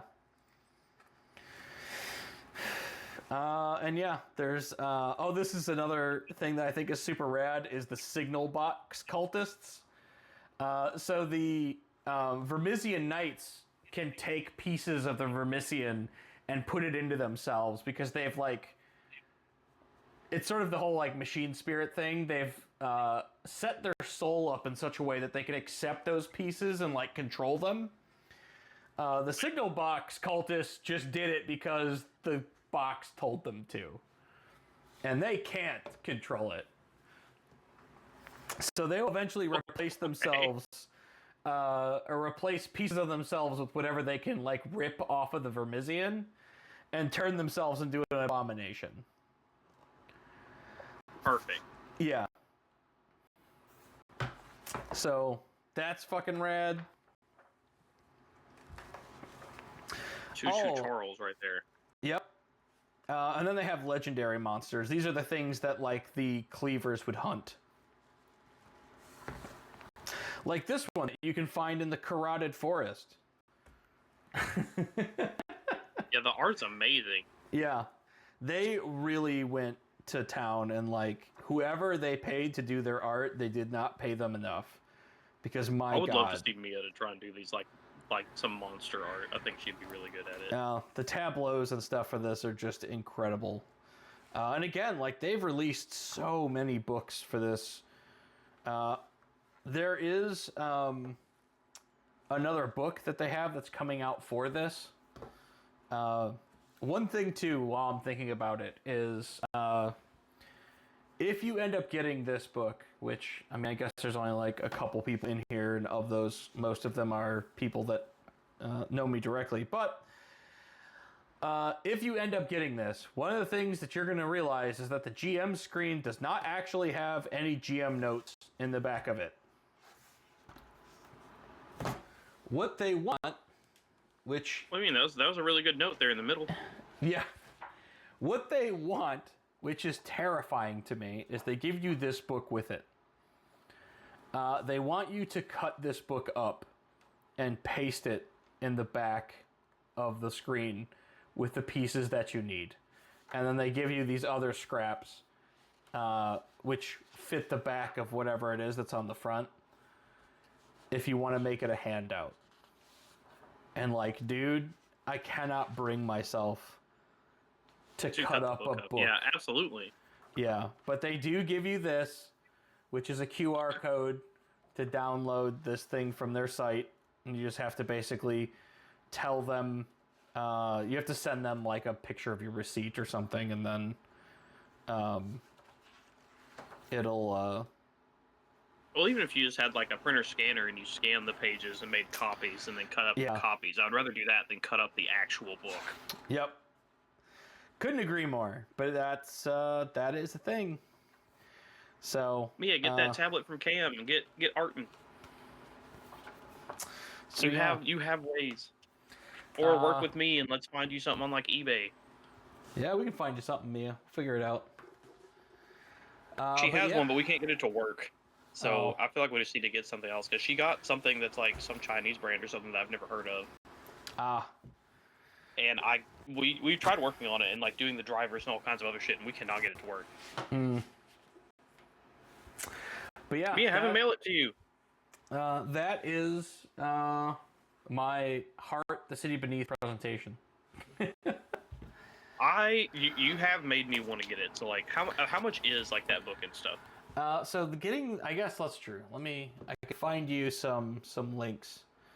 Because also like if you have one of your links or something for it. If I do. get the disposable links, or not disposable links, the disposable income, I would want to follow like your links to buy stuff.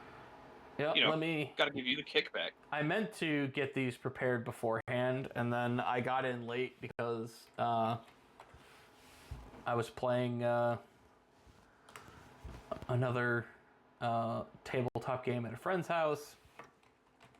If you get something I think you would probably do that you would probably like with Sammy is being able to get it to where you can like do some kind of like command and put a link, and then it would automatically like pin it to your thing for you.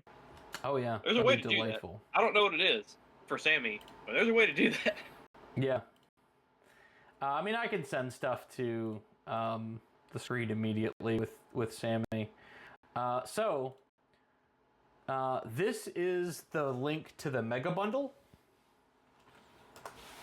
which right now I think is $60.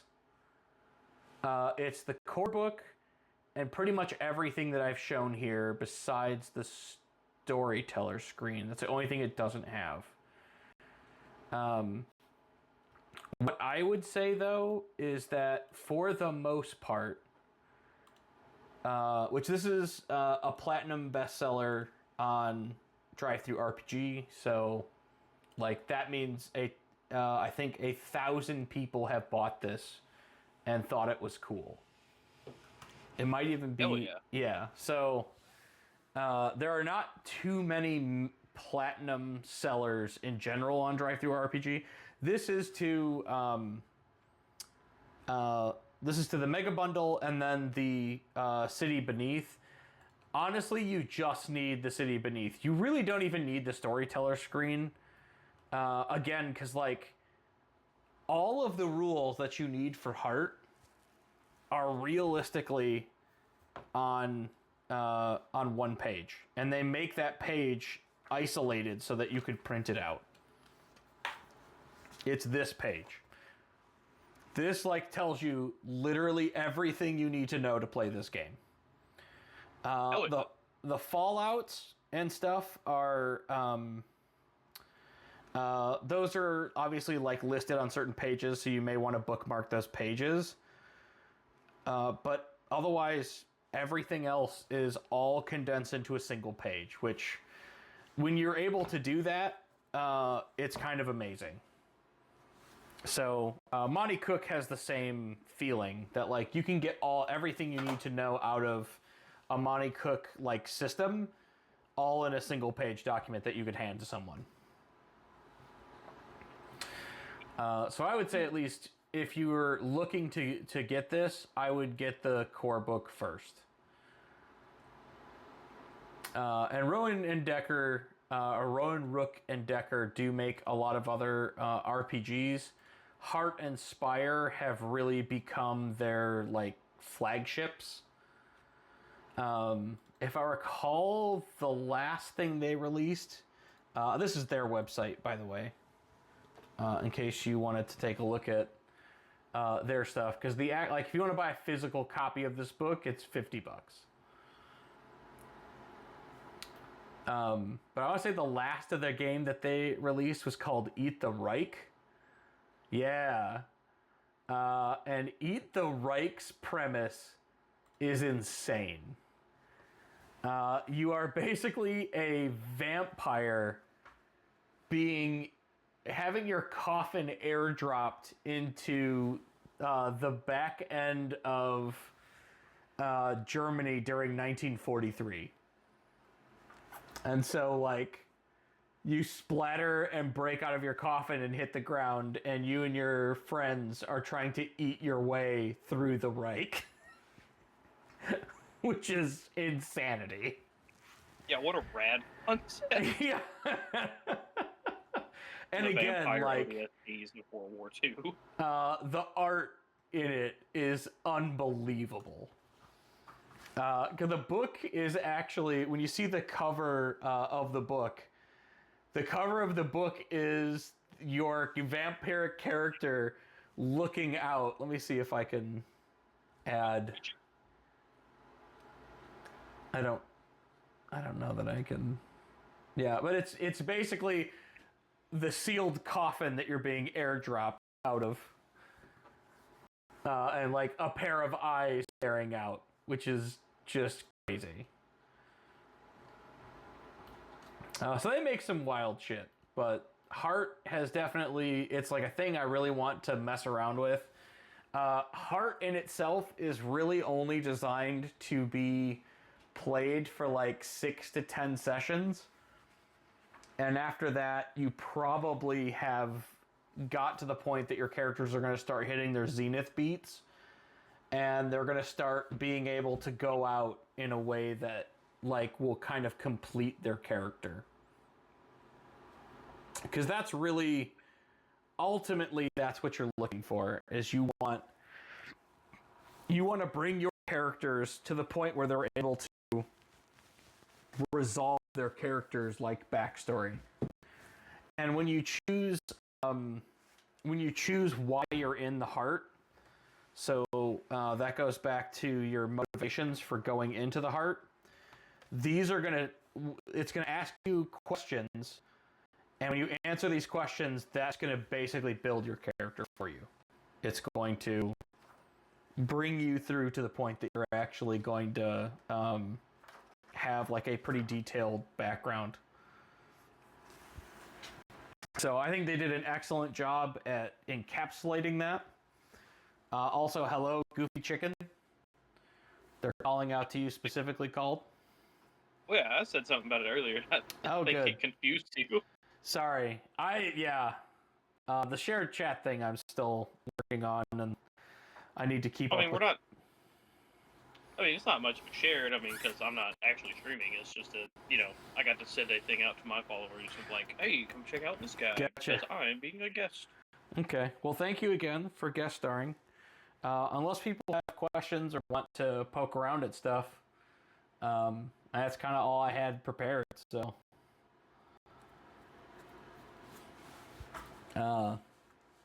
Cam said yeah, but I don't know if that's yeah, I have a question, or yeah, thank you for... Did you see that Kane game? I have seen it in the store. I have yet to pick it up and actually like look through it to see what it's about. And it's not like Kane, right? It's like Cairn or something. Because it's actually spelled like this, I think, right? I thought it was Kane, but I may be wrong. I could be wrong too. I could be thinking of something completely different. But yeah, once I can actually get, okay, it's Kane by Tom Bloom. No, man, I'll have to check that out. I still have like, I don't know, I think I still have like $16 at DriveThruRPG for doing some affiliate sales, and mostly I made a ton of money off of selling my books, but I had to pull them because I need new art, and that there were some problems with the art that I had, so now I need art. Oh boy. Now, Lancer is a thing I have looked at because my friends and I used to be really big BattleTech and MechWarrior fans. And I know Lancer, like, hit the ground running. It was kind of like a sensation. I haven't myself looked through Lancer yet, but I'm at least very familiar with its concepts. That was also a free book, right? Like, they actually released the book for free, but you could pay for a physical copy. Something like that. Which I've seen a couple of times. Eclipse Phase did the same thing. I think Red Markets also may have done that. But I think, like, that is a super brave approach. I will also be waiting to hear about Kane and or Sammy stuff. Well, yeah, I may have to hit you up later for some Sammy to fix the check-in stuff. I did add a couple new redeems that people have like messed around with a little bit. I have the Taroka thing, so I kind of wanted to make that a thing that I can interject and do. I guess just as an aside, I don't know again if people have any interest in this, but hold on one second. Let me crack something open here. Oh yes, here we go. I have collected throughout the years, and again, very old, a great deal of fortune-telling devices. I got it all now. So I can lay these out. We could chat about this for a little bit. What are you lifting?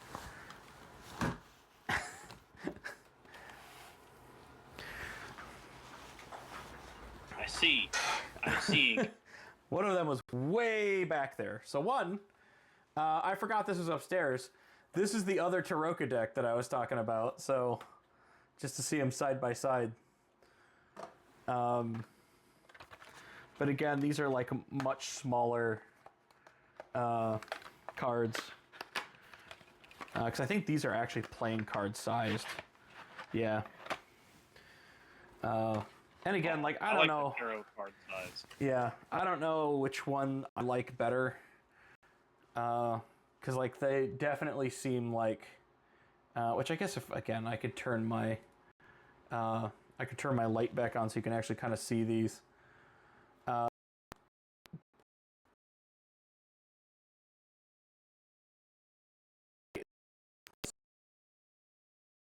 Yeah, no, I like the tarot card size. They had just done those tarot card size. That'd be fantastic. Yeah. Oh, my camera hated that for a second. I like the backing too. The backing looks pretty nice. But I did for a long time collect other tarot style decks and things. So Mage the Ascension. This deck is actually worth quite a bit of money if I recall. People are selling copies of this, I think, for like $100, $150.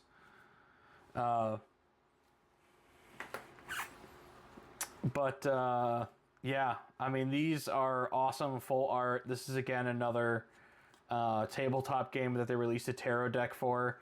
Absolutely love it. They did their own custom suits that match the Rider-Waite suits. So primordialism instead of coins, and dynamicism instead of swords, I think. Yeah, so and that makes sense with their like in-universe stuff. The Ten of Swords is fucking brutal. But yeah, I have like just tons and tons of tarot decks and decks for fortune telling of all types.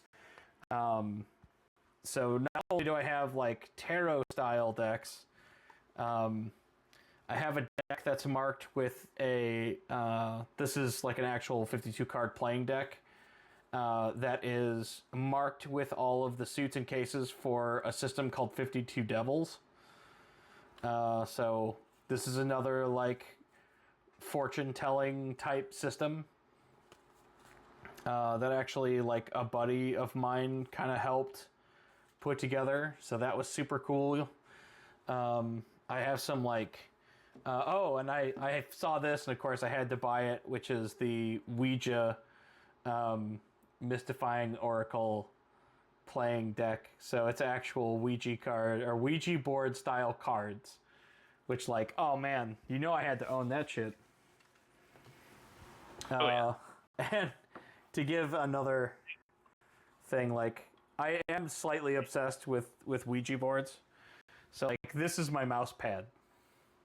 Which, I mean, it's seen some stuff. It's definitely been around the corner and getting the hell beat out of it. But, like, that's fun, right? Gotta get you all kind. We need to get you more stuff for stream about doing some stuff like that. That'd be really cool. So these are the Rider-Waite cards that I have had, I mean, God, for probably 20 plus years. So these have definitely been around the block, have done many, many spreads. So I have these, and then this is one that is very unusual.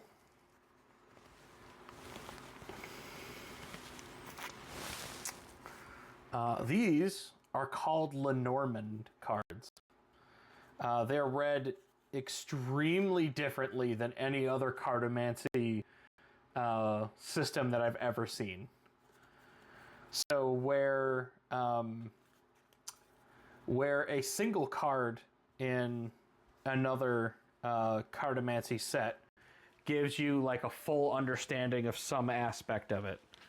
So say, you pull, I have this up. You pull Death. Death itself is a story and a full explanation. Lenormand cannot be read that way. Unless you're doing a grand tableau, and even then, that doesn't exactly work that way. They have to be read together. So 2 cards make a story, 1 card makes a setup. So like, if you were to lay down the wheat and the anchor, or the scythe rather, and the anchor, in this setup, this is a destruction of stability. This is a stable harvest. So, like, it's wild how drastically different the cards can be when they're placed next to each other, or how they're placed. And in general, you have to read them as either a 3x3, and then you pair them together. So, like, the ring represents a promise, the mice represent a reduction.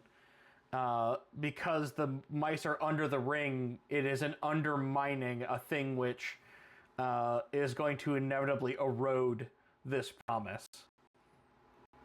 And so you have to, like, see everything as it is, where the dog is a loyal companion. The letter would say that you're about to receive news from a loyal companion, probably about some promise that you've made that's starting to fail. So that'd be another thing, like, if you had a high point redeem to do these, like, to do a thing like this, that'd be really cool. Yeah, I've seen they have a lot of tarot streams and stuff, and I don't know if I want to get super far down that rabbit hole, just because I don't, I would love to do this for fun. I don't want to have I was thinking it'd be for fun. Yeah, so and don't want to have fine. people coming to you for life advice through the cards. Right. But I mean, should I divorce my wife? Do a tarot reading for me, please. Right. That's what I would like to avoid. But these are just like the cartomancy systems. I've got runes and some other things kicking around as well. So, but yeah, I mean, it's a thing that I have always had in the back of my head of, like, I just like cards, and I like stories that can be told with them, and things like that. I've also like a bunch of weird shit. So, like, have you guys heard of Night Vale? I This feel like I've heard is you talk about it. the Night Vale tarot set, which is crazy. So it's super interesting. All this is like really deep references to their I mean, at this point, like 10-year story. So very interesting, very cool art. If you actually know the story, a lot of this is very deep and ingrained. But it's also kind of just cool as like a neo, like postmodern style tarot deck, because it uses the Rider-Waite system. So everything in here is exactly the same as a standard tarot deck. But that in itself is a rabbit hole that we could go down of what makes a tarot deck different from an oracle deck, what makes an oracle deck an oracle deck, why some decks have 26 major arcana and others have 28. Like, you could go down the road and things. So, but yeah, that's some of the weird cards that I own as well. Tarot games sometimes just for fun. What's that? We should learn some tarot card games just for fun. You know, that is a thing I have never looked into. I understand. Come on, man. That Don't you want to play a card game with me from like the 1800s? To 1800s, dude. Some of that shit's gonna go back to the 17 or 1600s. Some of this shit is old with the capital O. Yeah, well, I mean, like before they were called, like before they were ever a divination tool, they were just a playing card. Right. Yep. And I mean that's that They is apparently didn't get the name of the tarot card until the 19th century, but they existed prior. Yep. Rider and Waite were the ones that sort of canonized tarot and established it. They were part of the Order of the Golden Dawn, and they wanted to set up a tool for working with your guardian angel. Like, man, I can go way on the rabbit hole on that shit. Yeah, I think tarot cards so far, like the oldest thing about the playing cards and everything they can find is all the way back to 1494. Wow. Yeah, it doesn't surprise me. Again, like, we've had and again, it's like cards before they were called tarot cards. It's just like in reference to these cards, we can find things all the way back to like 1494. My God. Yep. And that's always been the case, that you're going to have something that everyone has, and eventually someone will come up with a divination system tied to it. So, you know. Yeah, it's just like there's a divination thing for dice. Oh yeah. Yep. And each of those has, you know, its own system that you can find for people depending on where you're from. Like, so for instance, the Lenormand deck, this is French. So a lot of people who are in France wouldn't go for a tarot reading. They would want a Lenormand reading. Hi, Karma. But yeah, I have picked up a lot of stuff, and I used to collect playing cards and stuff. Yeah, I'd love to see if I could find I can read you do you remember from whenever you were last here and we went to the flea markets and stuff, you remember that deck of cards that I bought for my buddy Guar? Yeah. The like World's Fair playing cards? Mm-hmm. We looked more into those. That deck of cards came from literally the last World's Fair, the one where they went bankrupt and stopped being a thing.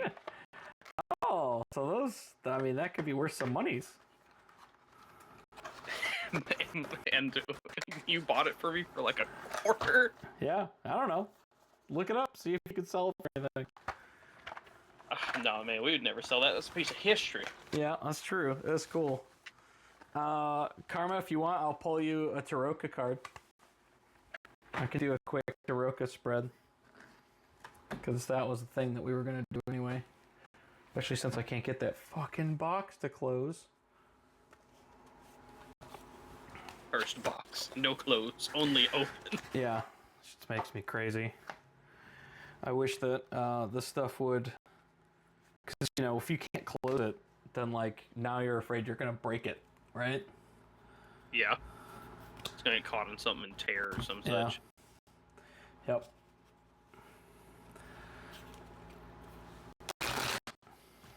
Oh yes, that is a satisfying riffle. And I can't do that. I don't know how people can like control cards, be able to do that. I can't do it. I've been I'll tell you, it trying takes to practice. a special skill and huge hands to be able to do this with a full tarot-sized deck. I can't even do it with regular cards. Yeah. All right. Let me find the basic. Here we go. Here you go, Karma. We're gonna do this basic cross from the Taroka. Love it. So we'll put the. That's probably not a great start. I guess it goes this way, then this way, then this way, then this way. Okay. I do not believe these have inversions, but I guess I should check. I should check before I mess with these too much. They do not. Perfect. Because again, I would be interested to see how these stack up against actual Rider-Waite tarot cards. Because coins and swords are both like actual tarot, and you have a lot of swords. 9 of swords is not great in general. Any sword above like 4 isn't ideal.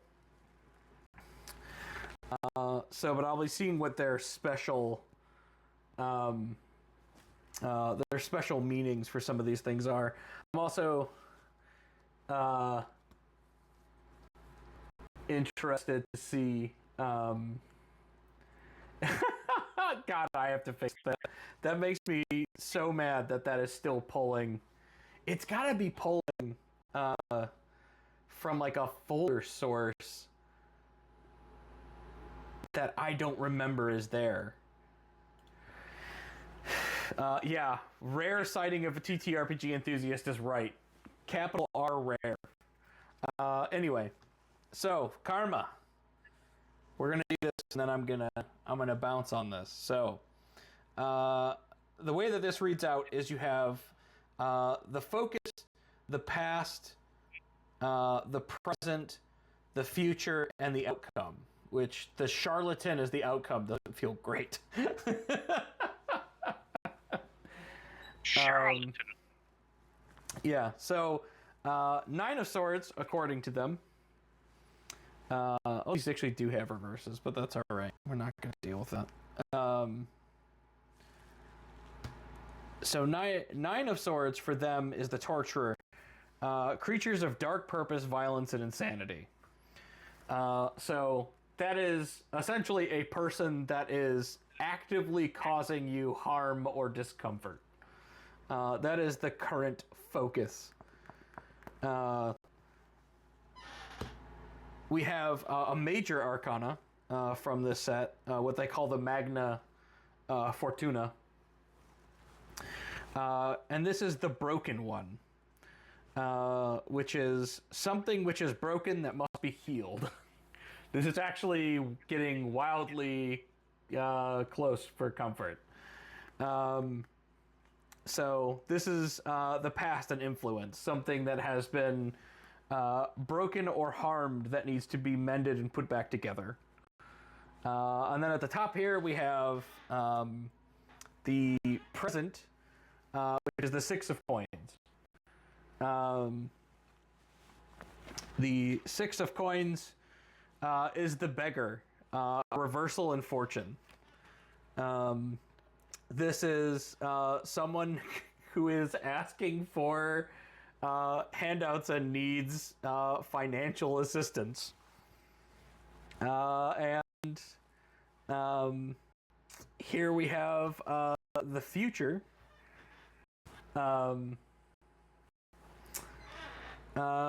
Which is the 7 of glyphs, which I don't really know much about the 7 of glyphs here.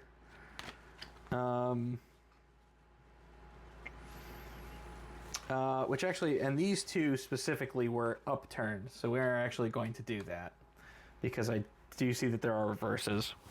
So in this case, this is a meeting of a long-lost friend or an ally that is found amongst the enemies. A person who stands out in a group that specifically renders aid or is a friend that you weren't expecting to be there. And the final outcome is the Three of Swords, which again, Three of Swords reversed isn't terrible, I'm assuming. The end to a problem through hard work. Though no quick victory, it is a victory nonetheless. Bad. Yeah, so not too bad, all to be said. But actually, again, kind of eerily accurate in the dog having problems. And, oh god, thank you. I actually have forgotten that my voice is getting shredded, man. Yeah, drink a 2-liter of soda. Make sure you're alright. So called This Is Water. It comes sometimes in these bottles. It actually puts liquid back into your cells. It fights kidney stones, and in general, it's the thing you need to not die. I do not want peace. I want problems always. Well, it's fucking full success for you, buddy. So yeah, that's kind of fun. I do like doing little quick readings. They're interesting. Again, I would be a little bit spooked to do a whole channel of this, but if that is a thing, I mean, it doesn't have to be a whole channel. I mean, it could just be not a channel. Like I said, rather. if you made it an expensive redeem, like somebody had to have like 10k points or something to get it. No. Well, I have a thing in there for doing it. Mia, yes. That Jess Swifty is or Jess Swifty is my wife. Yes, indeed. So, yep. That is the wife. She does haunt the channels. Is she ready for you to get your sack twin?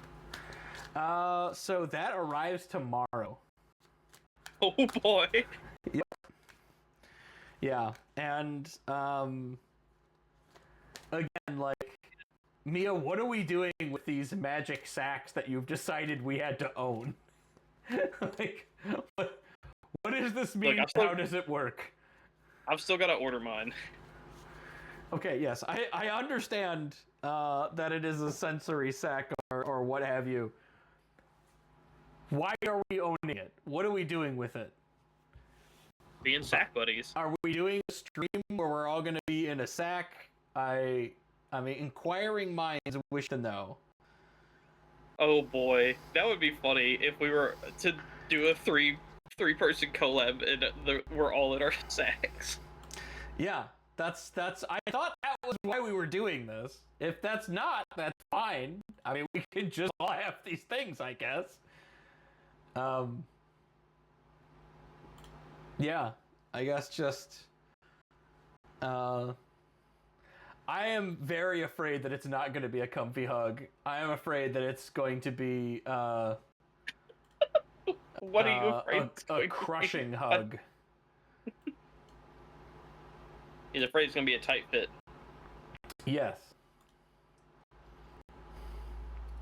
He's afraid that once he gets in, he can't get out. Yeah, that I ain't leaving.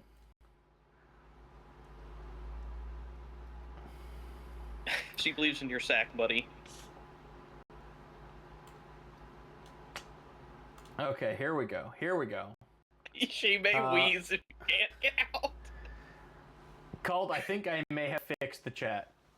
We're going to see if that stays now. But I believe it was as you had predicted. It was just a thing I had to toggle, and I may have to refresh the source. So I guess I'll do that and see if it fixes it. I think we will all die laughing, Mia, if Network gets stuck in the sack and has to get, like, I don't know, cut out or something. Alright, so wait until my wife is home to do this sack thing that you guys are so excited about. In case I get fucking stuck in this sensory sack. Because again, it is the sensory sack that I purchased said that it's for people who are 6'2". And if it's even slightly smaller than that, I am about to have a bad time.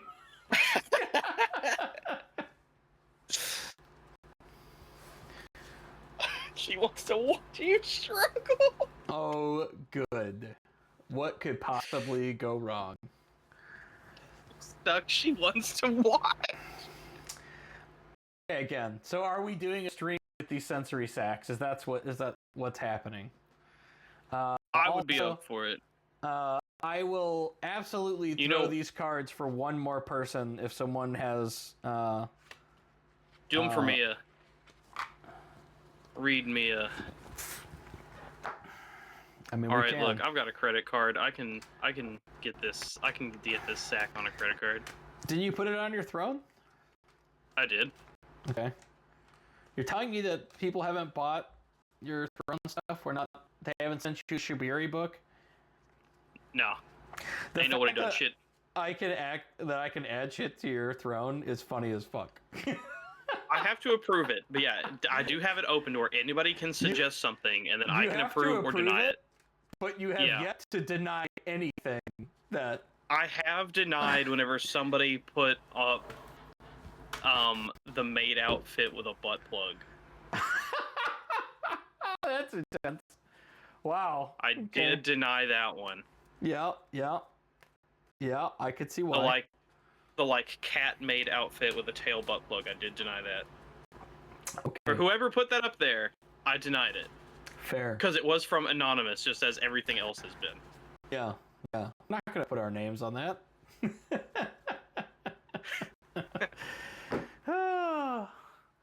All right.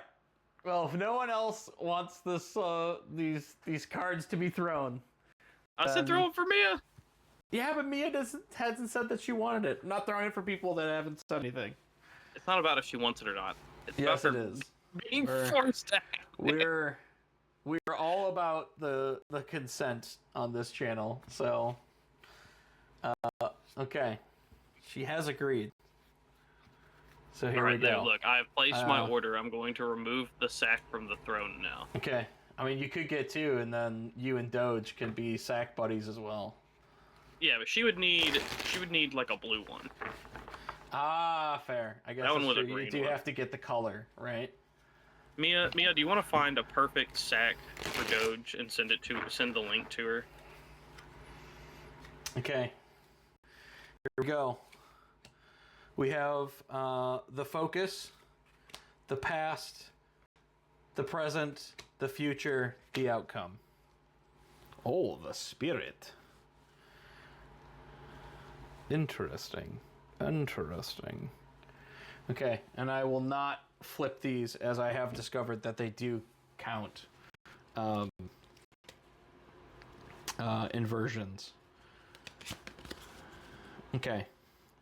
So, we'll leave this here. That's the old basic, so I can keep that straight. There's a much larger one that we will not be getting into because it's way more complicated.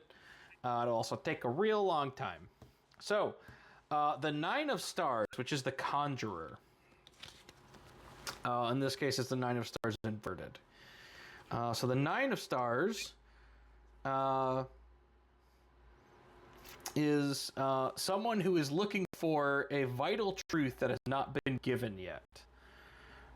So something in some way, shape, or form that is waiting to be told something incredibly important. That is the current thought, or the current problem as it is seen. This then goes over to the present, which is the missionary, the 2 of Glyphs. The 2 of Glyphs, the missionary is the spreaders of enlightenment. So with these 2 cards as they are positioned, this would generally mean something to the effect of you are very much used to having a certain amount of this information given to you, that like there's a promise or a discussion or something that happened often in the past that isn't happening currently. And you're kind of waiting for this to kick back up and for it to almost feel like it used to. Within the present is the Eight of Coins, the Tax Collector, inverted. The Eight of Coins is a trustworthy person of power, even if they are within a corrupt organization. So this is a person who is going to be helping you in some capacity, and they themselves are sort of the shining example of what something should be versus the people who are around them, which is the bullshit that is actually there.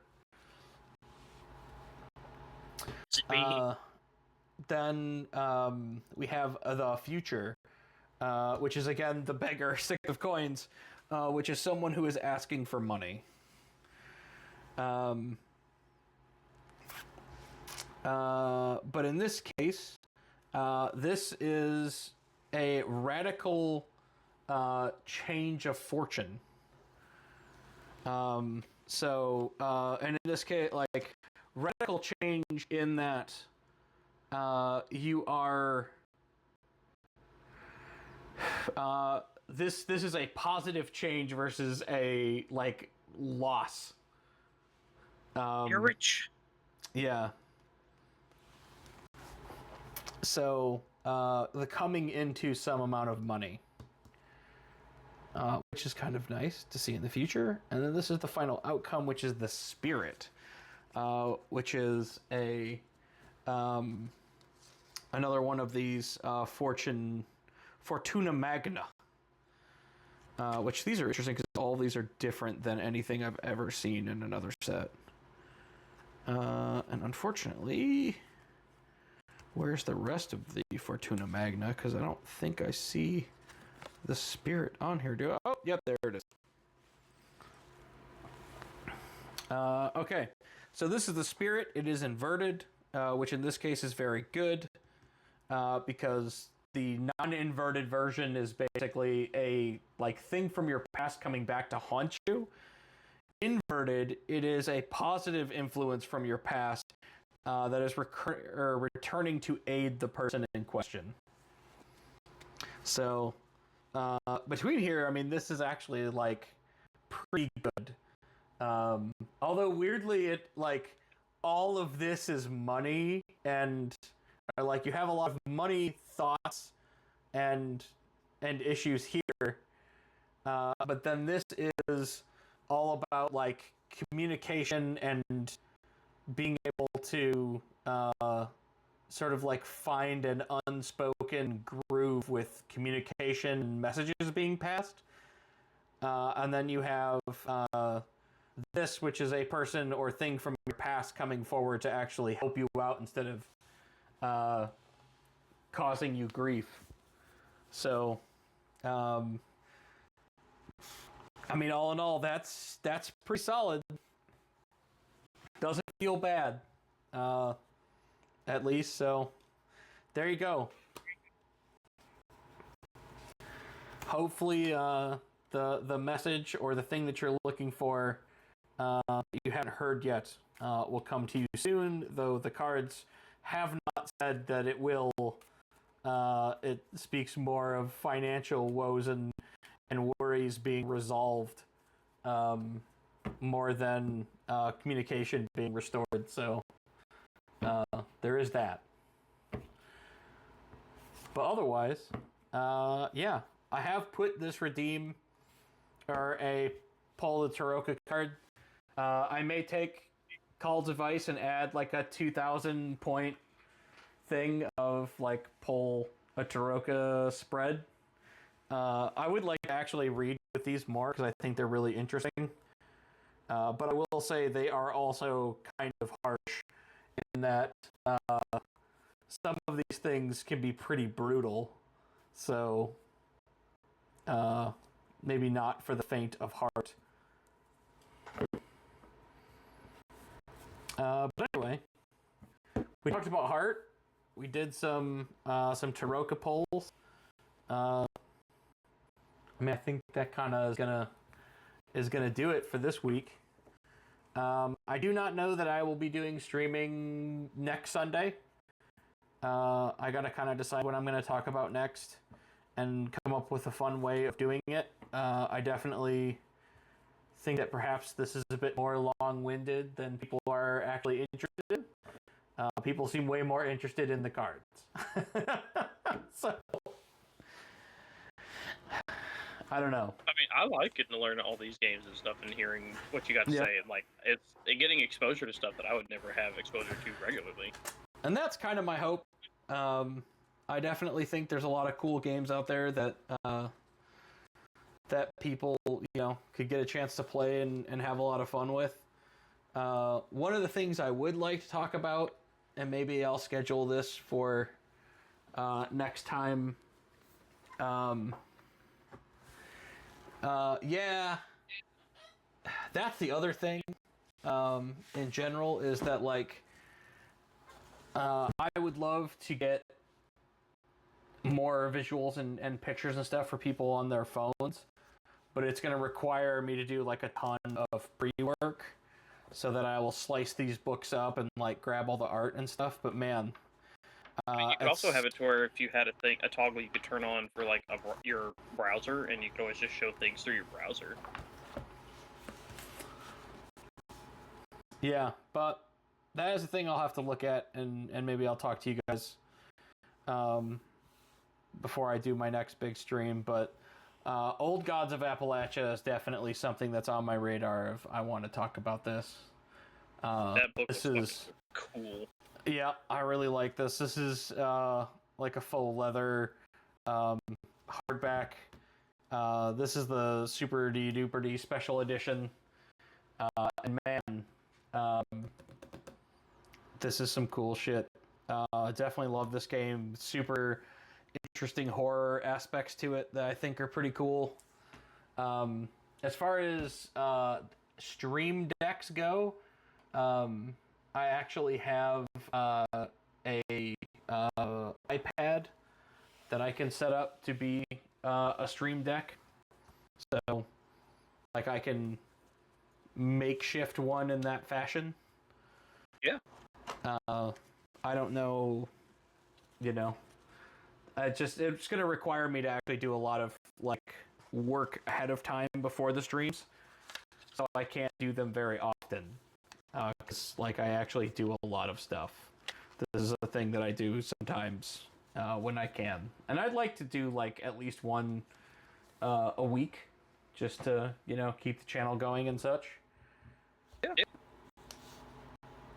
As long as you're having fun with this, that's the big thing. Yep, I definitely like the card stuff, and I like doing book reviews, so that will be a thing I hope I can continue with, and I'll have some more actual play stuff too, and we'll see if people dig that.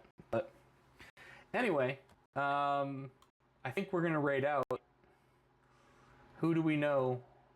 Is Damsel still streaming? Oh, Deceptive Damsel? Yep, doesn't look like it. Looks like... I don't think so. I don't think I see them. Yeah, I don't see them anymore. We got somebody called TNT Tabletops, which is kind of interesting. Think that might be fun. I don't know who this Sakuna is.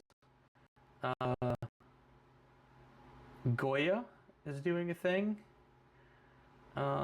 Cybernation is playing Vampire the Masquerade, which that's kind of a thing that I could talk about someday as well. Man, DTM and I go way back.